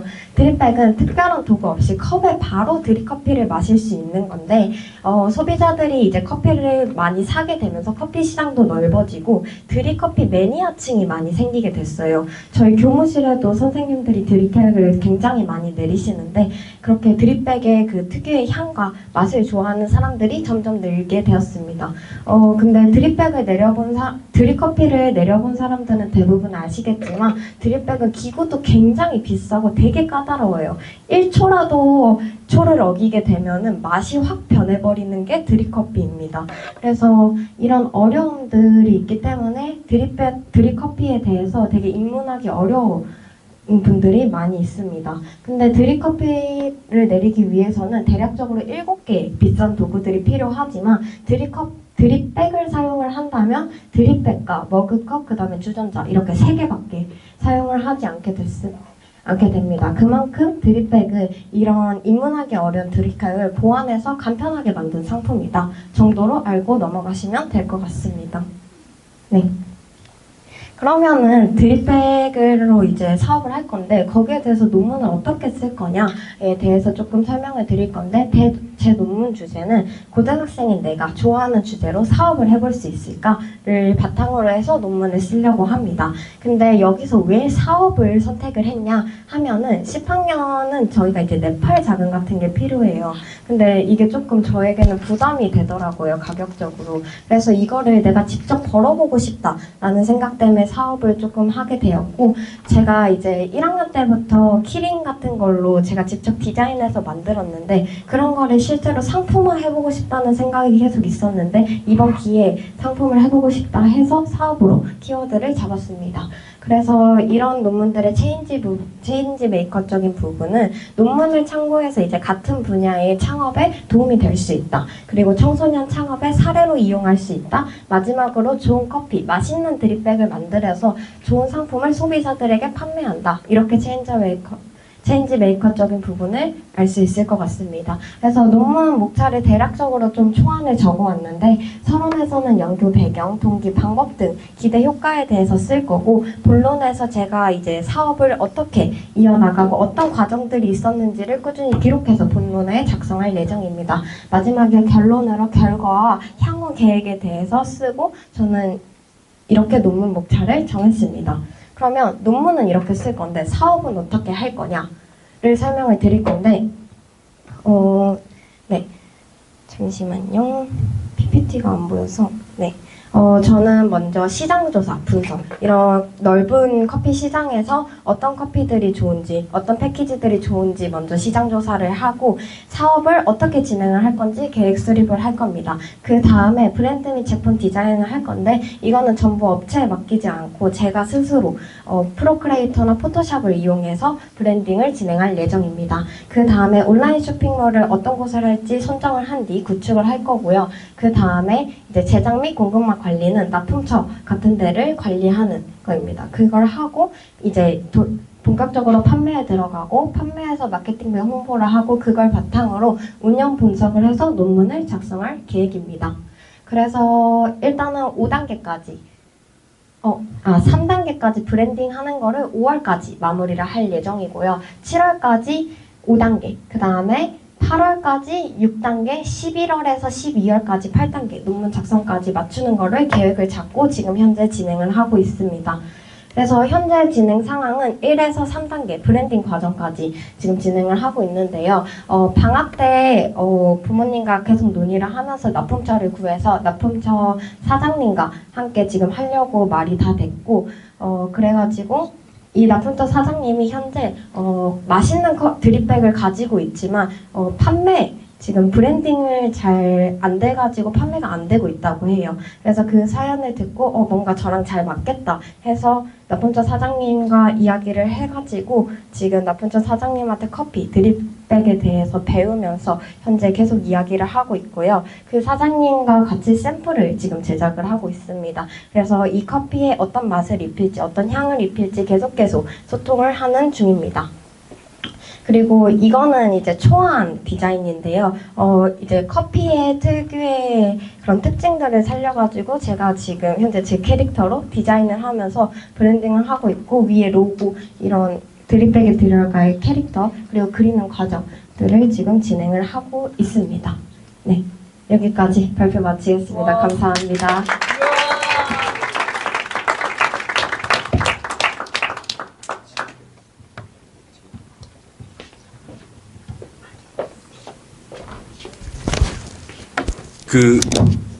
아까 처음에 얘기할 때 네. 드립백이 되게 편한데 맛이 없다 이렇게 얘기했잖아요. 개인적으로 커피를 굉장히 좋아하지만 드립백이 맛이 없어서 안 먹는 사람으로서 굉장히 반가운 얘기이기는 했는데 그럼 맛 개선과 관련해서는 맛있는 드립백을 개발하는 것과 관련해서는 아까 그 사장님이 하신 제품들을 쓰겠다는 얘기인 건가요? 일단은 그렇게 될 것 같고요. 그 부분에서 이제 뭐 드립백에 지금 이야기하고 있는 중인데 과일향 같은 거를 입힐 수 있대요. 그래서 뭐 향을 입힌다던가 아니면은 어떤 종류의 커피 뭐 게이샤라던가 콜롬비아라든가 이런 종류에 대해서는 같이 논의를 하고 대부분 커피에 관련해서는 사장님이 납품처에서 맡아서 해주시고 저는 사업이나 브랜딩 위주로 진행을 할 예정입니다. 네. 그건 이해가 됐고 아까 네팔 자금과 관련한 얘기 잠깐 했었는데 네. 지금 타임 스케줄이라면 이미 네팔을 갔다 온 다음에 완료 판매가 가능해지지 않을까 싶어서 그 연관성은 어떻게 되는 거죠? 일단은 제가 네팔에 2학기 후반쯤에 가잖아요. 그래서 일단은 2학기 초반부터 사업을 진행을 할 거기 때문에 그런 것들을 좀 네, 좀 초반에 벌 수 있으면 벌고 만약에 못 벌다 하더라도 먼저 쓰고 네팔의 가격을 먼저 쓰고 그거를 채워나가는 식으로 조금 진행을 해보려고 계획 중입니다. 네. 부모님한테 사업 자금을 좀 빌려서 하고 나중에 판매금으로 갚는 이런 방식 무이자 처리 뭐 이런 걸로 해보면 어떨까 싶기는 하고 아까 네팔 얘기를 해서 떠오른 아이디어인데 제안인데 네팔도 커피 생산이 되는 나라잖아요. 그래서 우리가 그 네팔에 가는 아슈람이라고 하는 공동체가 튼튼한 공동체가 있으니까 그쪽이랑 같이 해서 뭐 예를 들면 네팔의 원두를 받아서 시연이가 드립백으로 개발해서 뭔가 네팔과 관련된 브랜딩도 좀 하고 이렇게 해서 판매가 된다면 그게 시연이에게도 수익이 되고 네팔의 공동체에게도 혜택이 가는 이런 그 선순환 구조가 좀 만들어질 수 있지 않을까? 그런 고민도 함께 해보기를 권해봅니다. 네, 감사합니다.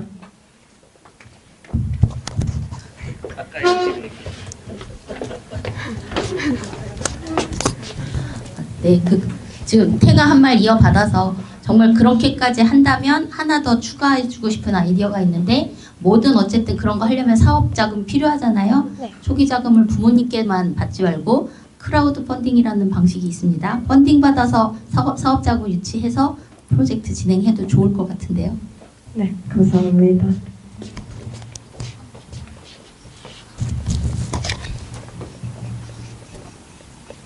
네, 더 질문 없으면 마치도록 하겠습니다. 감사합니다.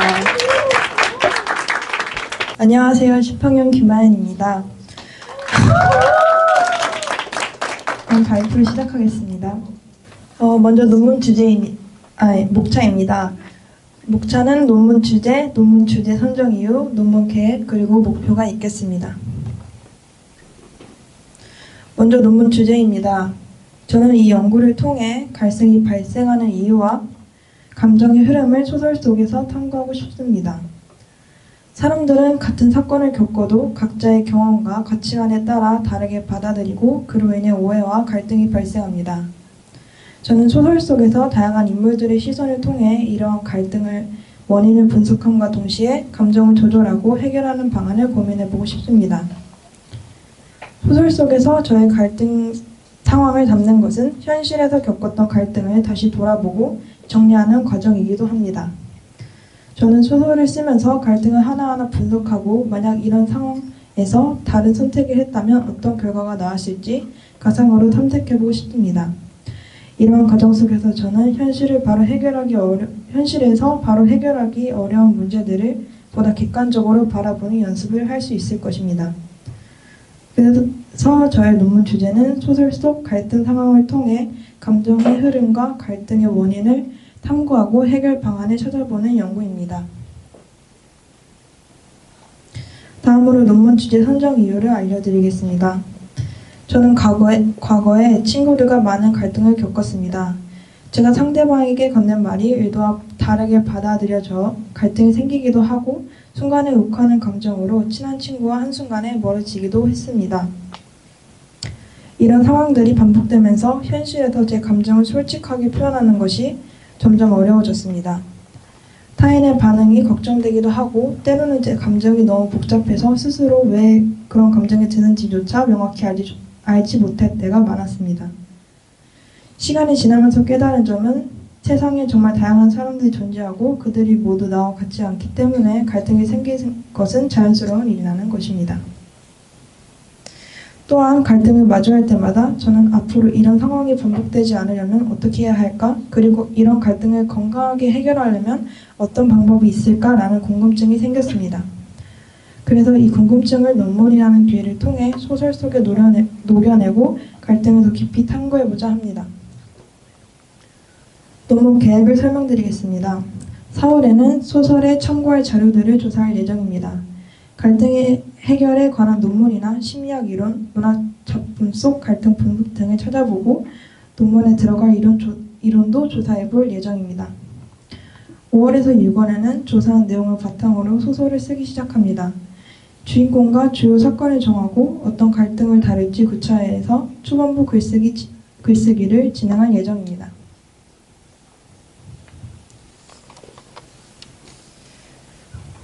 7월에서 8월에는 지금까지 쓴 글을 수정하고 보완합니다. 논문의 주제에서 벗어나지 않았는지 확인하고 부족한 부분을 채우며 초안을 마무리합니다.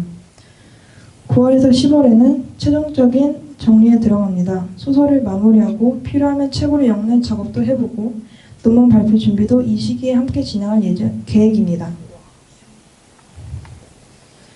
결론적으로 제가 쓰고 싶은 소설은 단순한 이야기 창작이 아니라 제 감정을 솔직하게 표현하고 갈등을 해결하는 방식을 탐색하는 하나의 과정입니다. 그리고 이러한 과정이 저뿐만 아니라 독자들에게도 자신의 감정을 건강하게 풀어내고 관계를 맺는 데 도움이 됐으면 합니다. 지금까지 들어주셔서 감사합니다.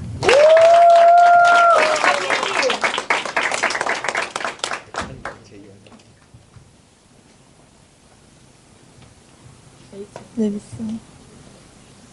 네.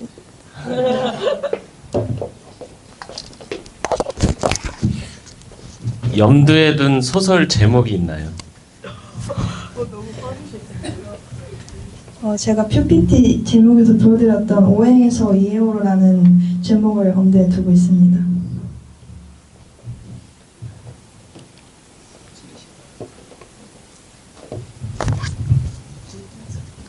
더 없으시면 발표 마치겠습니다. 시작하겠습니다. 저는 김어진이고요. 나오니까 좋고요. 네, 그렇네요. 반갑습니다.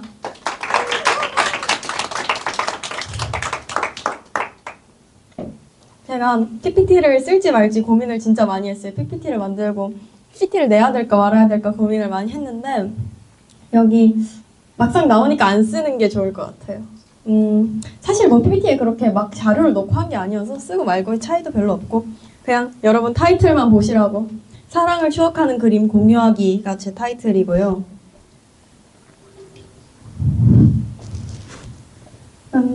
정한 이유는 하루하루를 그냥 흘려보내고 싶지 않다는 생각이 들었어요. 뭔가 추억하고 싶고 기록하고 싶고 그래서 그것들을 제가 남기고 싶었어요. 제 마음속에서.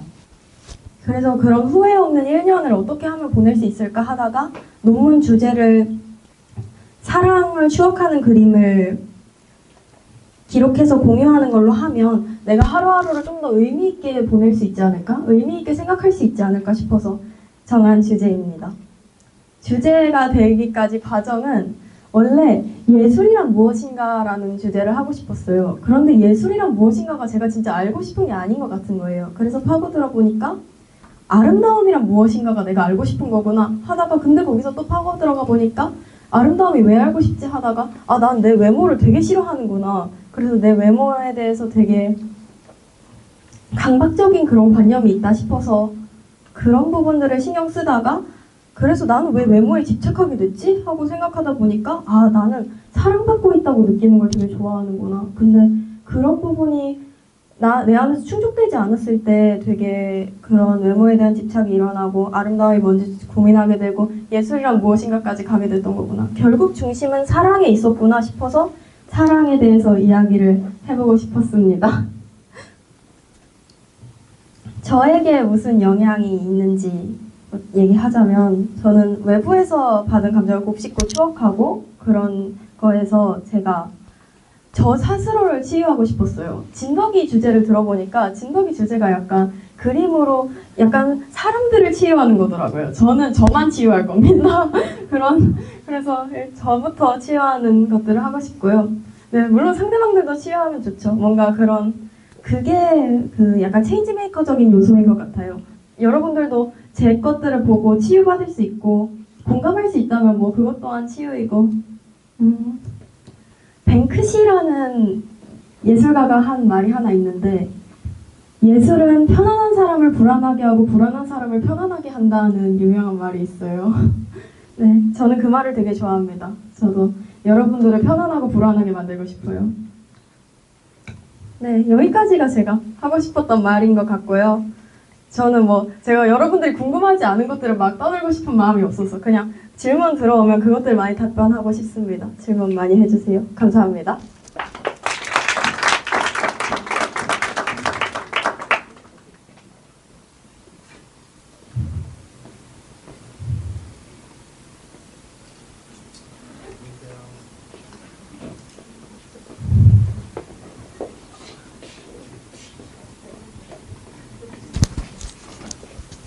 대만에서는 일로 오시면 안 돼요?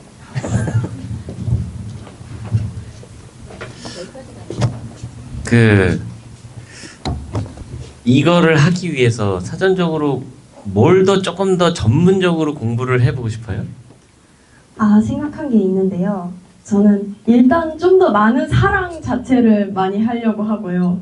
뭔가 이 안에 들어오는 소스가 많아야 된다 생각해서 또 이런 식으로 사람들이 작업한 작업물들 있잖아요. 그래서 전시나 약간 그림책, 글 같은 것들 많이 읽어보고 싶습니다.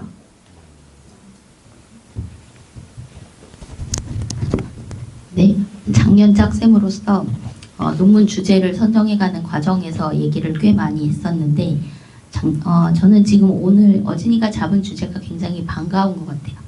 작년까지는 앞으로 어진이 하면 다 느끼죠.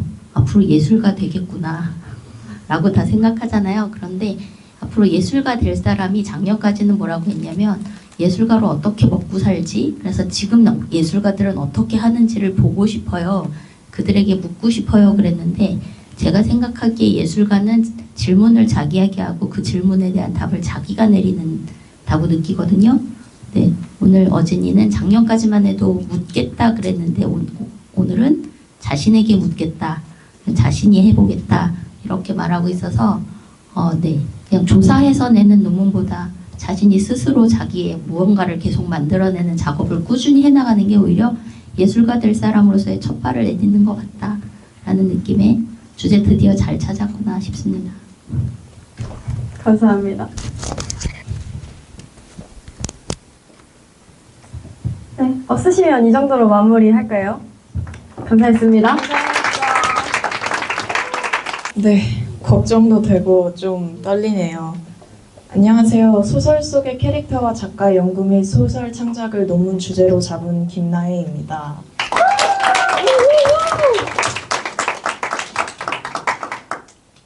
네, 목차는 주제 선정 이유를 좀 길게 말하고 앞으로의 계획과 영향에 대해 간단히 이야기해 보려고 합니다. 한창 논문 주제 고민이 많을 때 저는 별의별 다 생각했었어요. 뭐 타임머신을 개발할까 뭐 이런 느낌의 것들을 되게 많이 생각했다가 그 중에 하나가 딱 장난스럽게 나온 질문이 캐릭터를 위해 논문을 쓰면 어떨까라는 생각이었습니다. 그냥 저는 소설 쓰기를 좋아하고 또 막 캐릭터도 많이 만들어보고 하면서 내 소설 속의 캐릭터를 위해 내 소설 속의 캐릭터를 위해 논문을 쓰면 어떨까라는 아주 장난스러운 생각을 하다가 근데 거기서 과연 캐릭터를 위해 쓴 논문이 남들에게 가치가 있어 보일까? 라는 질문으로 갔습니다. 근데 그러다가 다시 현실로 돌아와서 그런데 나는 왜 이걸 고민하고 있지? 내가 소설을 쓰는 사람이라면 그냥 내 마음대로 하면 되지 않나? 라는 질문들을 계속 하다가 나는 생각보다 캐릭터라는 것을 되게 크게 생각하고 있구나 라는 것을 느꼈습니다. 그래서 그 후부터 되게 여러 가지 질문들을 내보았어요. 뭐 작가에게 캐릭터는 어떤 존재인가? 캐릭터는 단순히 작품의 완성도를 높이기 위한 도구일 뿐인가? 라는 생각을 하다가 작가와 캐릭터가 단순히 작품이라는 경계선을 뛰어넘는 사이가 될 수 있을까? 라는 질문까지 받게 되었습니다. 그리고 이 질문이 어떻게 보면 저의 출발점이라고 할 수 있을 것 같습니다. 네, 그래서 이런 생각들을 하다가 또 내가 어떤 것들에 영향을 받았지라고 생각해 봤을 때 저는 이코님 작가님이 한 말이 생각났었습니다. 혹시 다들 죽이고 싶은 아이라는 소설을 아시나요?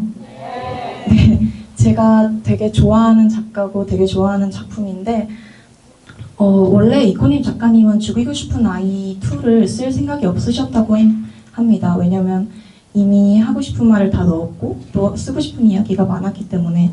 그런데 강연을 하다가 한 중학생이 책 속의 인물에게 정말로 책임을 졌다고 생각하세요? 라는 질문을 듣고 내가 이 죽이고 싶은 아이를 책임지지 않고서는 다른 이야기를 쓸 수 없겠다라고 해서 죽이고 싶은 아이 2를 쓰게 된 배경이 되었다고 합니다.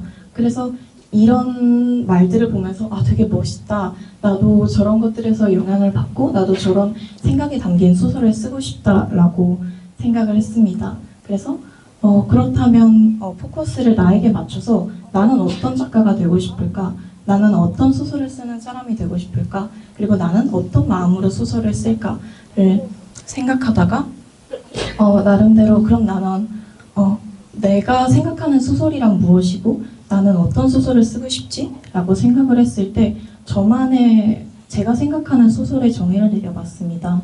제가 생각하는 소설이란 단순히 일차원적으로 작가가 캐릭터에게 자기가 하고 싶은 말, 자기가 되고 싶은 것을 씌우는 것이 아닌 작가 자신이 만든 캐릭터가 살아가는 삶이 하나의 소설이다 라는 정의를 내렸습니다. 사실 글만 딱 보면 이게 무슨 말이야 라고 할 수도 있겠지만 그만큼 캐릭터를 크게 생각하고 캐릭터와 대화하면서 쓰는 소설, 그런 마음, 어떻게 보면 저의 마음가짐이라고도 할 수 있습니다. 그래서 그렇다면 내가 여기까지 질문이 왔을 때 그럼 내가 쓰고 싶은 논문은 무엇일까라고 생각을 해봤습니다. 그래서 저는 내가 되고 싶은 작가가 되기 위해 그리고 내가 쓰고 싶은 소설들을 위해 한 단계 나아갈 수 있는 논문을 써야 되겠다라고 생각을 했고 그렇다면 나는 소설 속의 캐릭터와 작가를 연구하고 그 다음에 그런 것들을 얻은 것들을 토대로 나만의 소설을 하나 창작해야 되겠다라는 생각을 했습니다. 그래서 앞으로의 계획을 살펴보면 첫 번째로 작가와 작품을 선정하고 그 다음에 작가 및 등장인물들을 연구할 것 같습니다. 다음에 뭐 작가와 등장인물이라든지 아니면 작가와 소설이라든지 연구하면서 나오는 연결고리들을 찾고 연구하면서 얻은 것들을 토대로 저만의 소설을 창작할 것 같습니다. 그리고 이것은 조금 다른 이야기이긴 하지만 저는 소설을 창작하고 캐릭터를 창작하는 것이 굉장히 큰 과정이라고 생각합니다. 그래서 저는 소설을 창작하면서 어떤 것들을 느끼고 내가 캐릭터를 만들어 나가면서 어떤 생각들을 할 수 있을까라고 했을 때 내가 창작하면서 느낀 것이 있고 그것들을 논문과 소설을 통해 표현한다면 다른 사람에게도 뭔가 영향을 줄 수 있지 않을까라는 생각을 가졌습니다. 네, 감사합니다.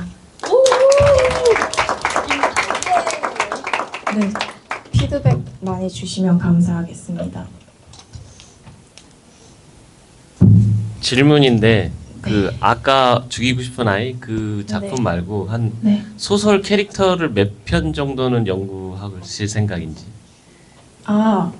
사실 죽이고 싶은 아이를 딱 연구하고 싶다기보다는 어쨌든 하나의 영향받은 예로서 죽이고 싶은 아이를 하기도 했고 원래 쭉 생각하다가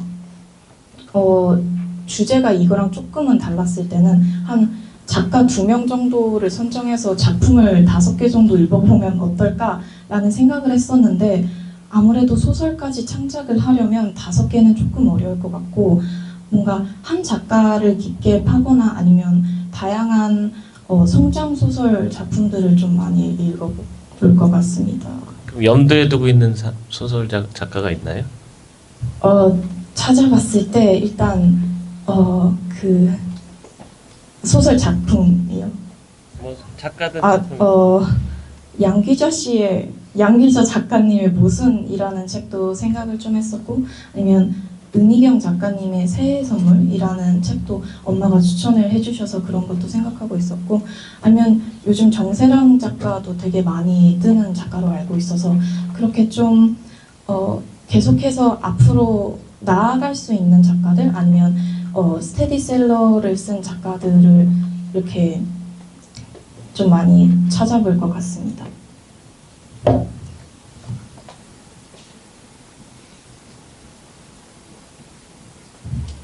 더 피드백이나 질문 없을까요?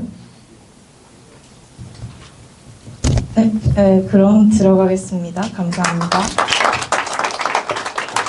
네, 안녕하세요. 신나는 학교 2025년도 논문 주제 발표회 10학년 유관함 시작해 보도록 하겠습니다.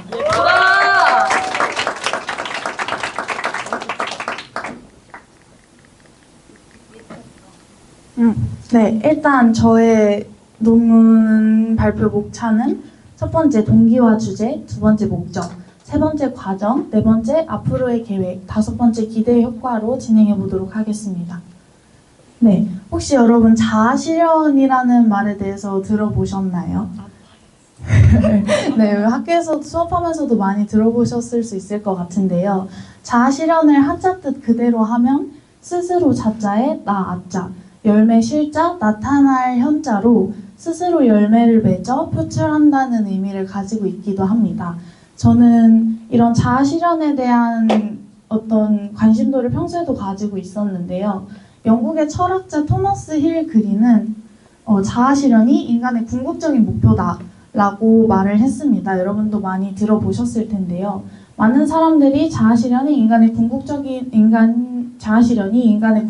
목표다라고 생각하면서 살아가는데 저 또한 저의 목표가 그렇다고 생각하면서 살아왔습니다.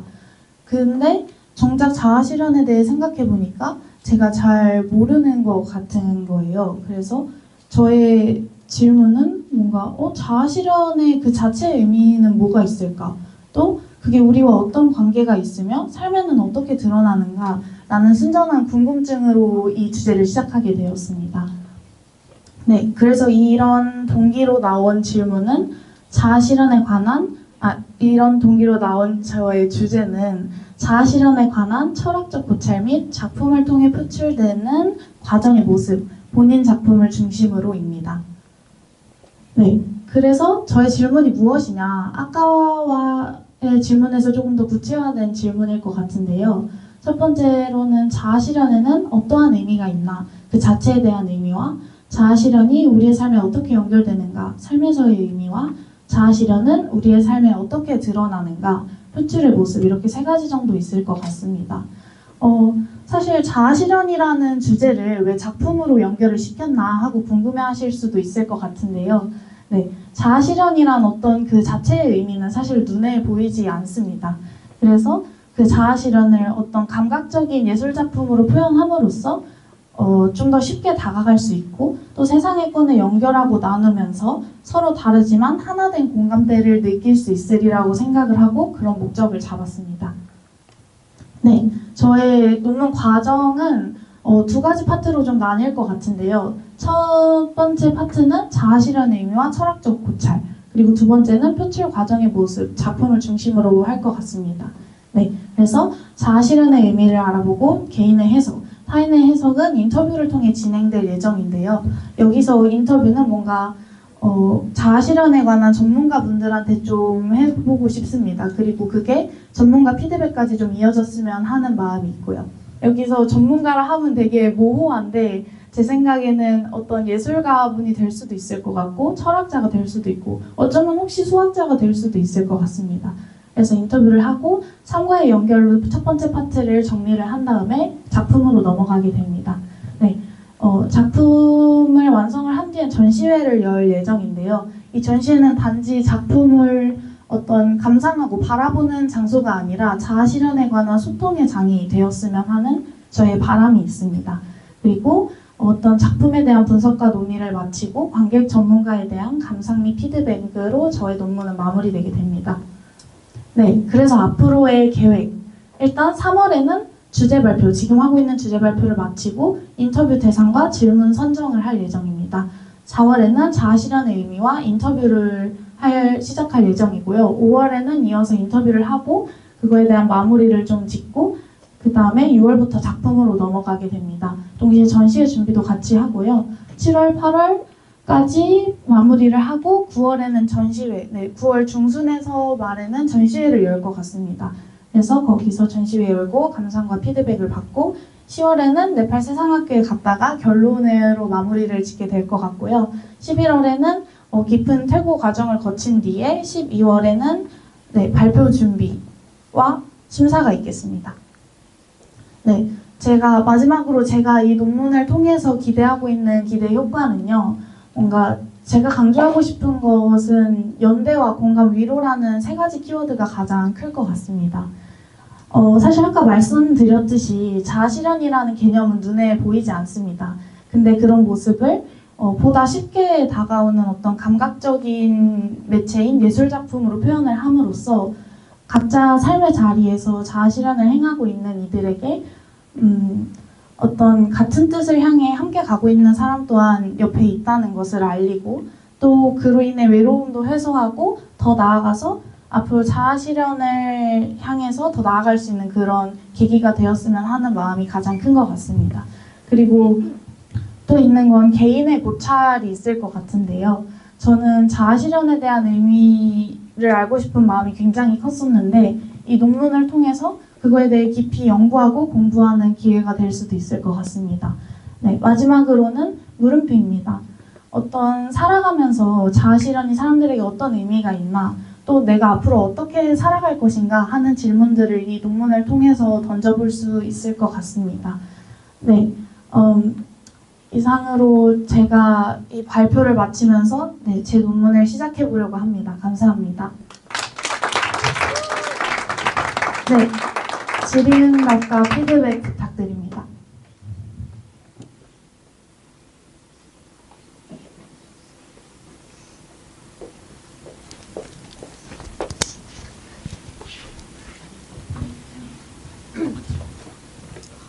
없으신가요?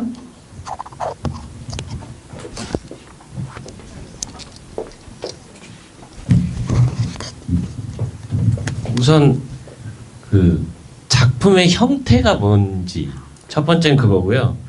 두 번째는 전시를 이제 9월에 한다고 했는데 대상과 만약에 뭐 장소랑 이런 것 좀 조금만 구체적으로 설명해 주시면. 네네. 일단 네 죄송합니다. 이런 저의 작품의 형태는 아마 그림이 되지 않을까 싶고요. 왜냐하면 그림이 가장 추상적인 것을 표현하기 좋은 매체라고 저는 생각을 했기 때문에 그림으로 할 것 같고, 또 전시회를 9월에 연다면 대상은 저희 학교 친구들도 될 수도 있고 어떤 선생님들 모든 분들이 될 수 있을 것 같은데 뭔가 주로는 학교 친구들이 될 것 같고, 거기서 또 어떤 제가 인터뷰를 요청했었던 전문가분들과 또 외부 분들도 많이 초대를 하고 싶은 마음이 있습니다. 그리고 장소는 아직 미정입니다.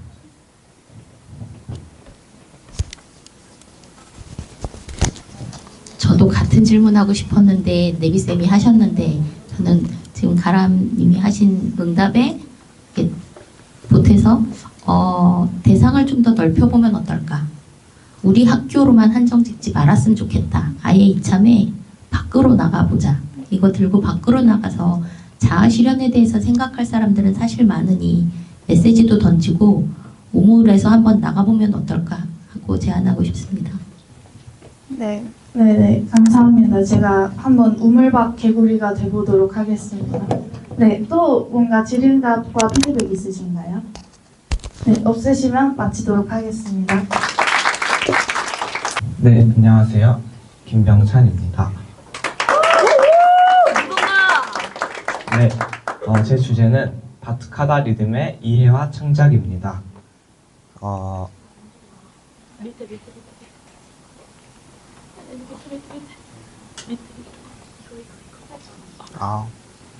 네, 제가 이 주제를 선정하게 된 이유는 하고 싶은 주제라고 생각했을 때 가장 먼저 떠오른 게 바트카다였기 때문입니다.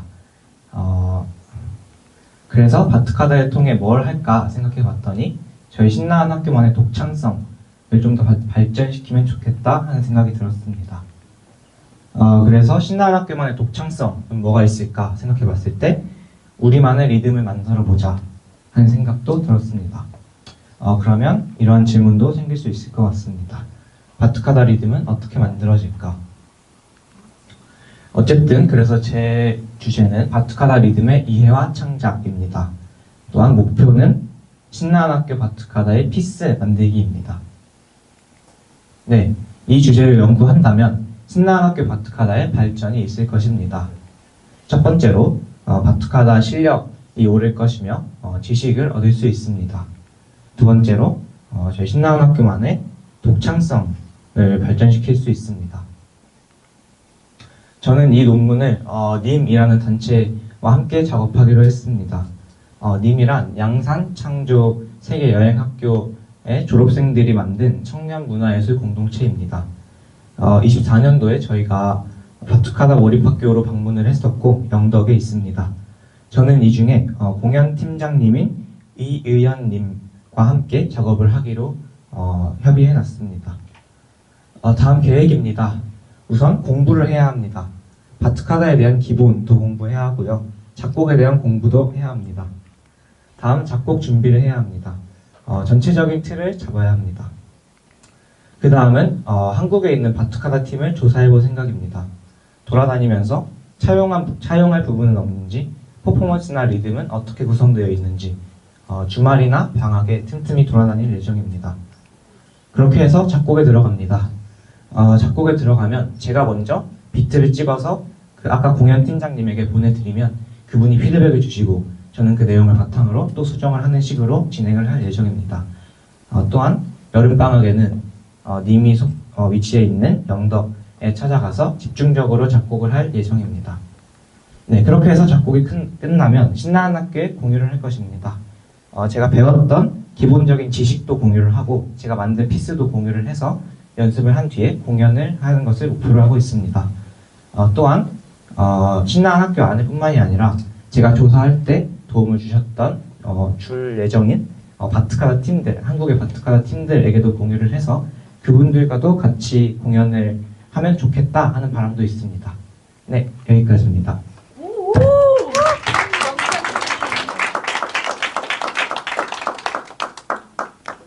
네, 피드백 주실 분 있으면 손 들어주세요. 기대됩니다. 감사합니다.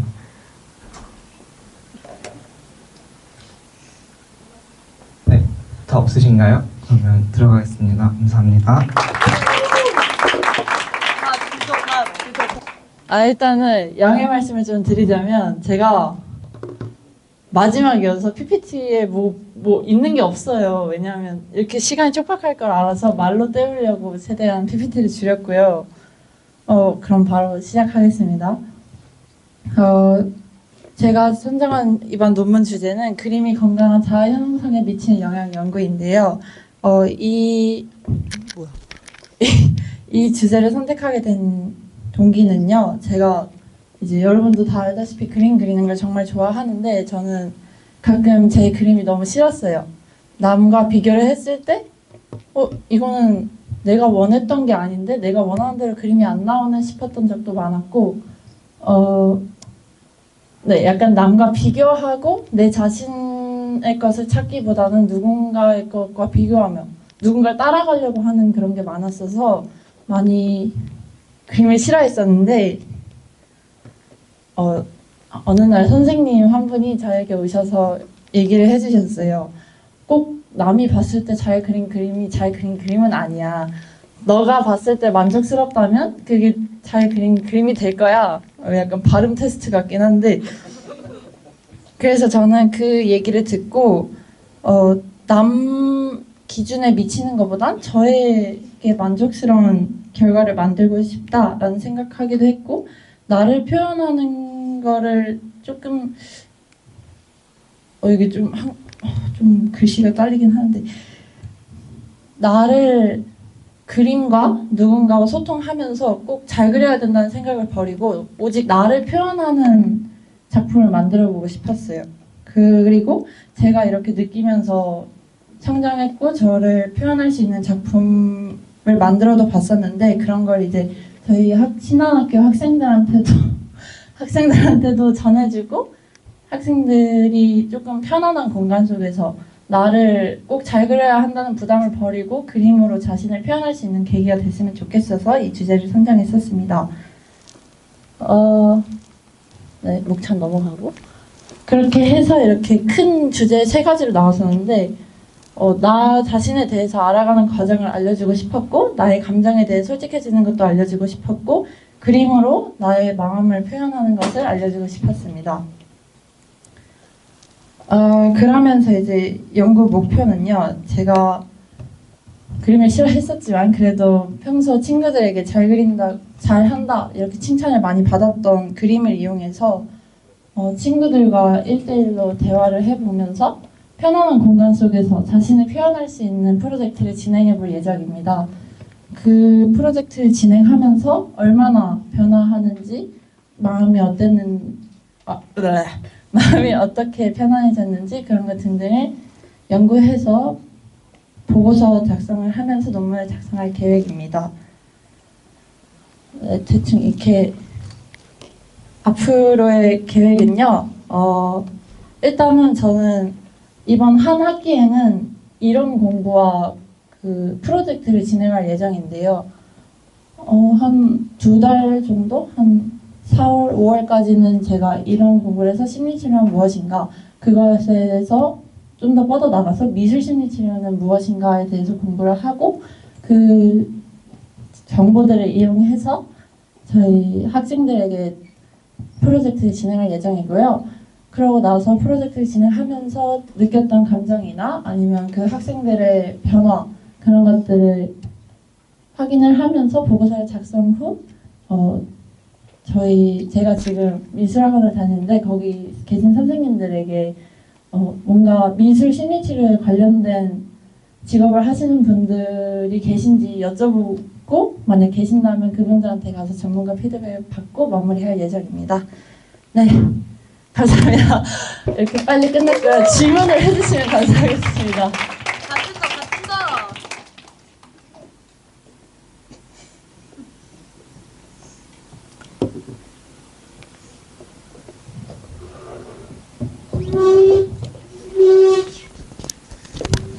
태가 있었어야 태가 할 텐데 참.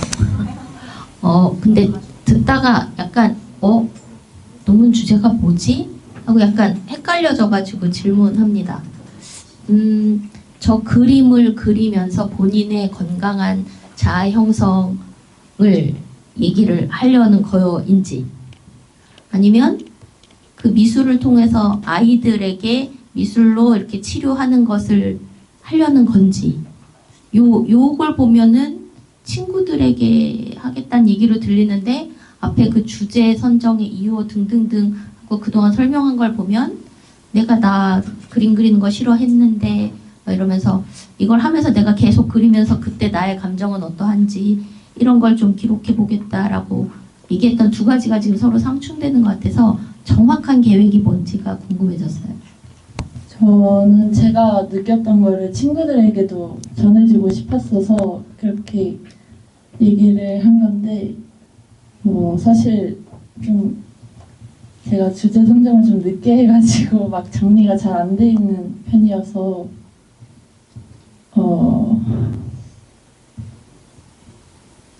그냥 크게 제가 생각했던 걸 말하면은 저에게 도움이 됐던 거를 친구들에게 공유를 해서 그 친구들의 건강한 자아 형성을 도와주고 싶다였습니다. 그러면 현재 본인은 이미 그 과정을 그림을 통해서 나의 그 비교와 열등감과 이런 것들을 많이 다 해소한 상태? 네. 네, 알겠습니다. 네. 더 있으신가요? 진덕이 어머님 한 말씀. 뭐라 그럴까봐 저 뒤에 숨어 있어요. 아니 못 봤어요. 사실 금방 질문하는 거에 왔는데 진덕이 야 논문 어떻게 하냐 막 다른 학년들도 엄청난 고난 속에 만들어져서 진덕이에게 물었을 때 내가 알아서 할게 라고 말해서 저는 아무것도 모르는 상황입니다. 네. 그래서 만약에 같이 좀 얘기도 하고 이러면서 뭔가 가닥을 잡아가고 싶은 마음은 있는데 곁을 내주지 않아서 네, 달알이라고 뒤에서 으쌰으쌰 네, 맛있는 거 먹여가면서 도와드리겠습니다. 네, 마무리.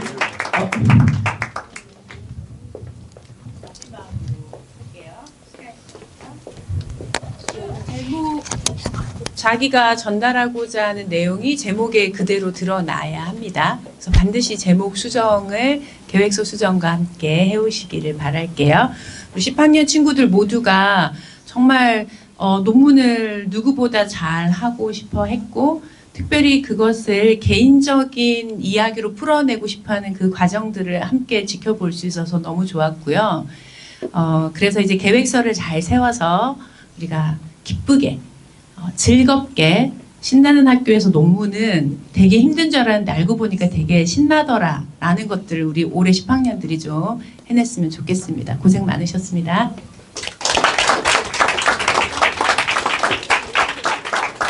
네, 고생하셨습니다.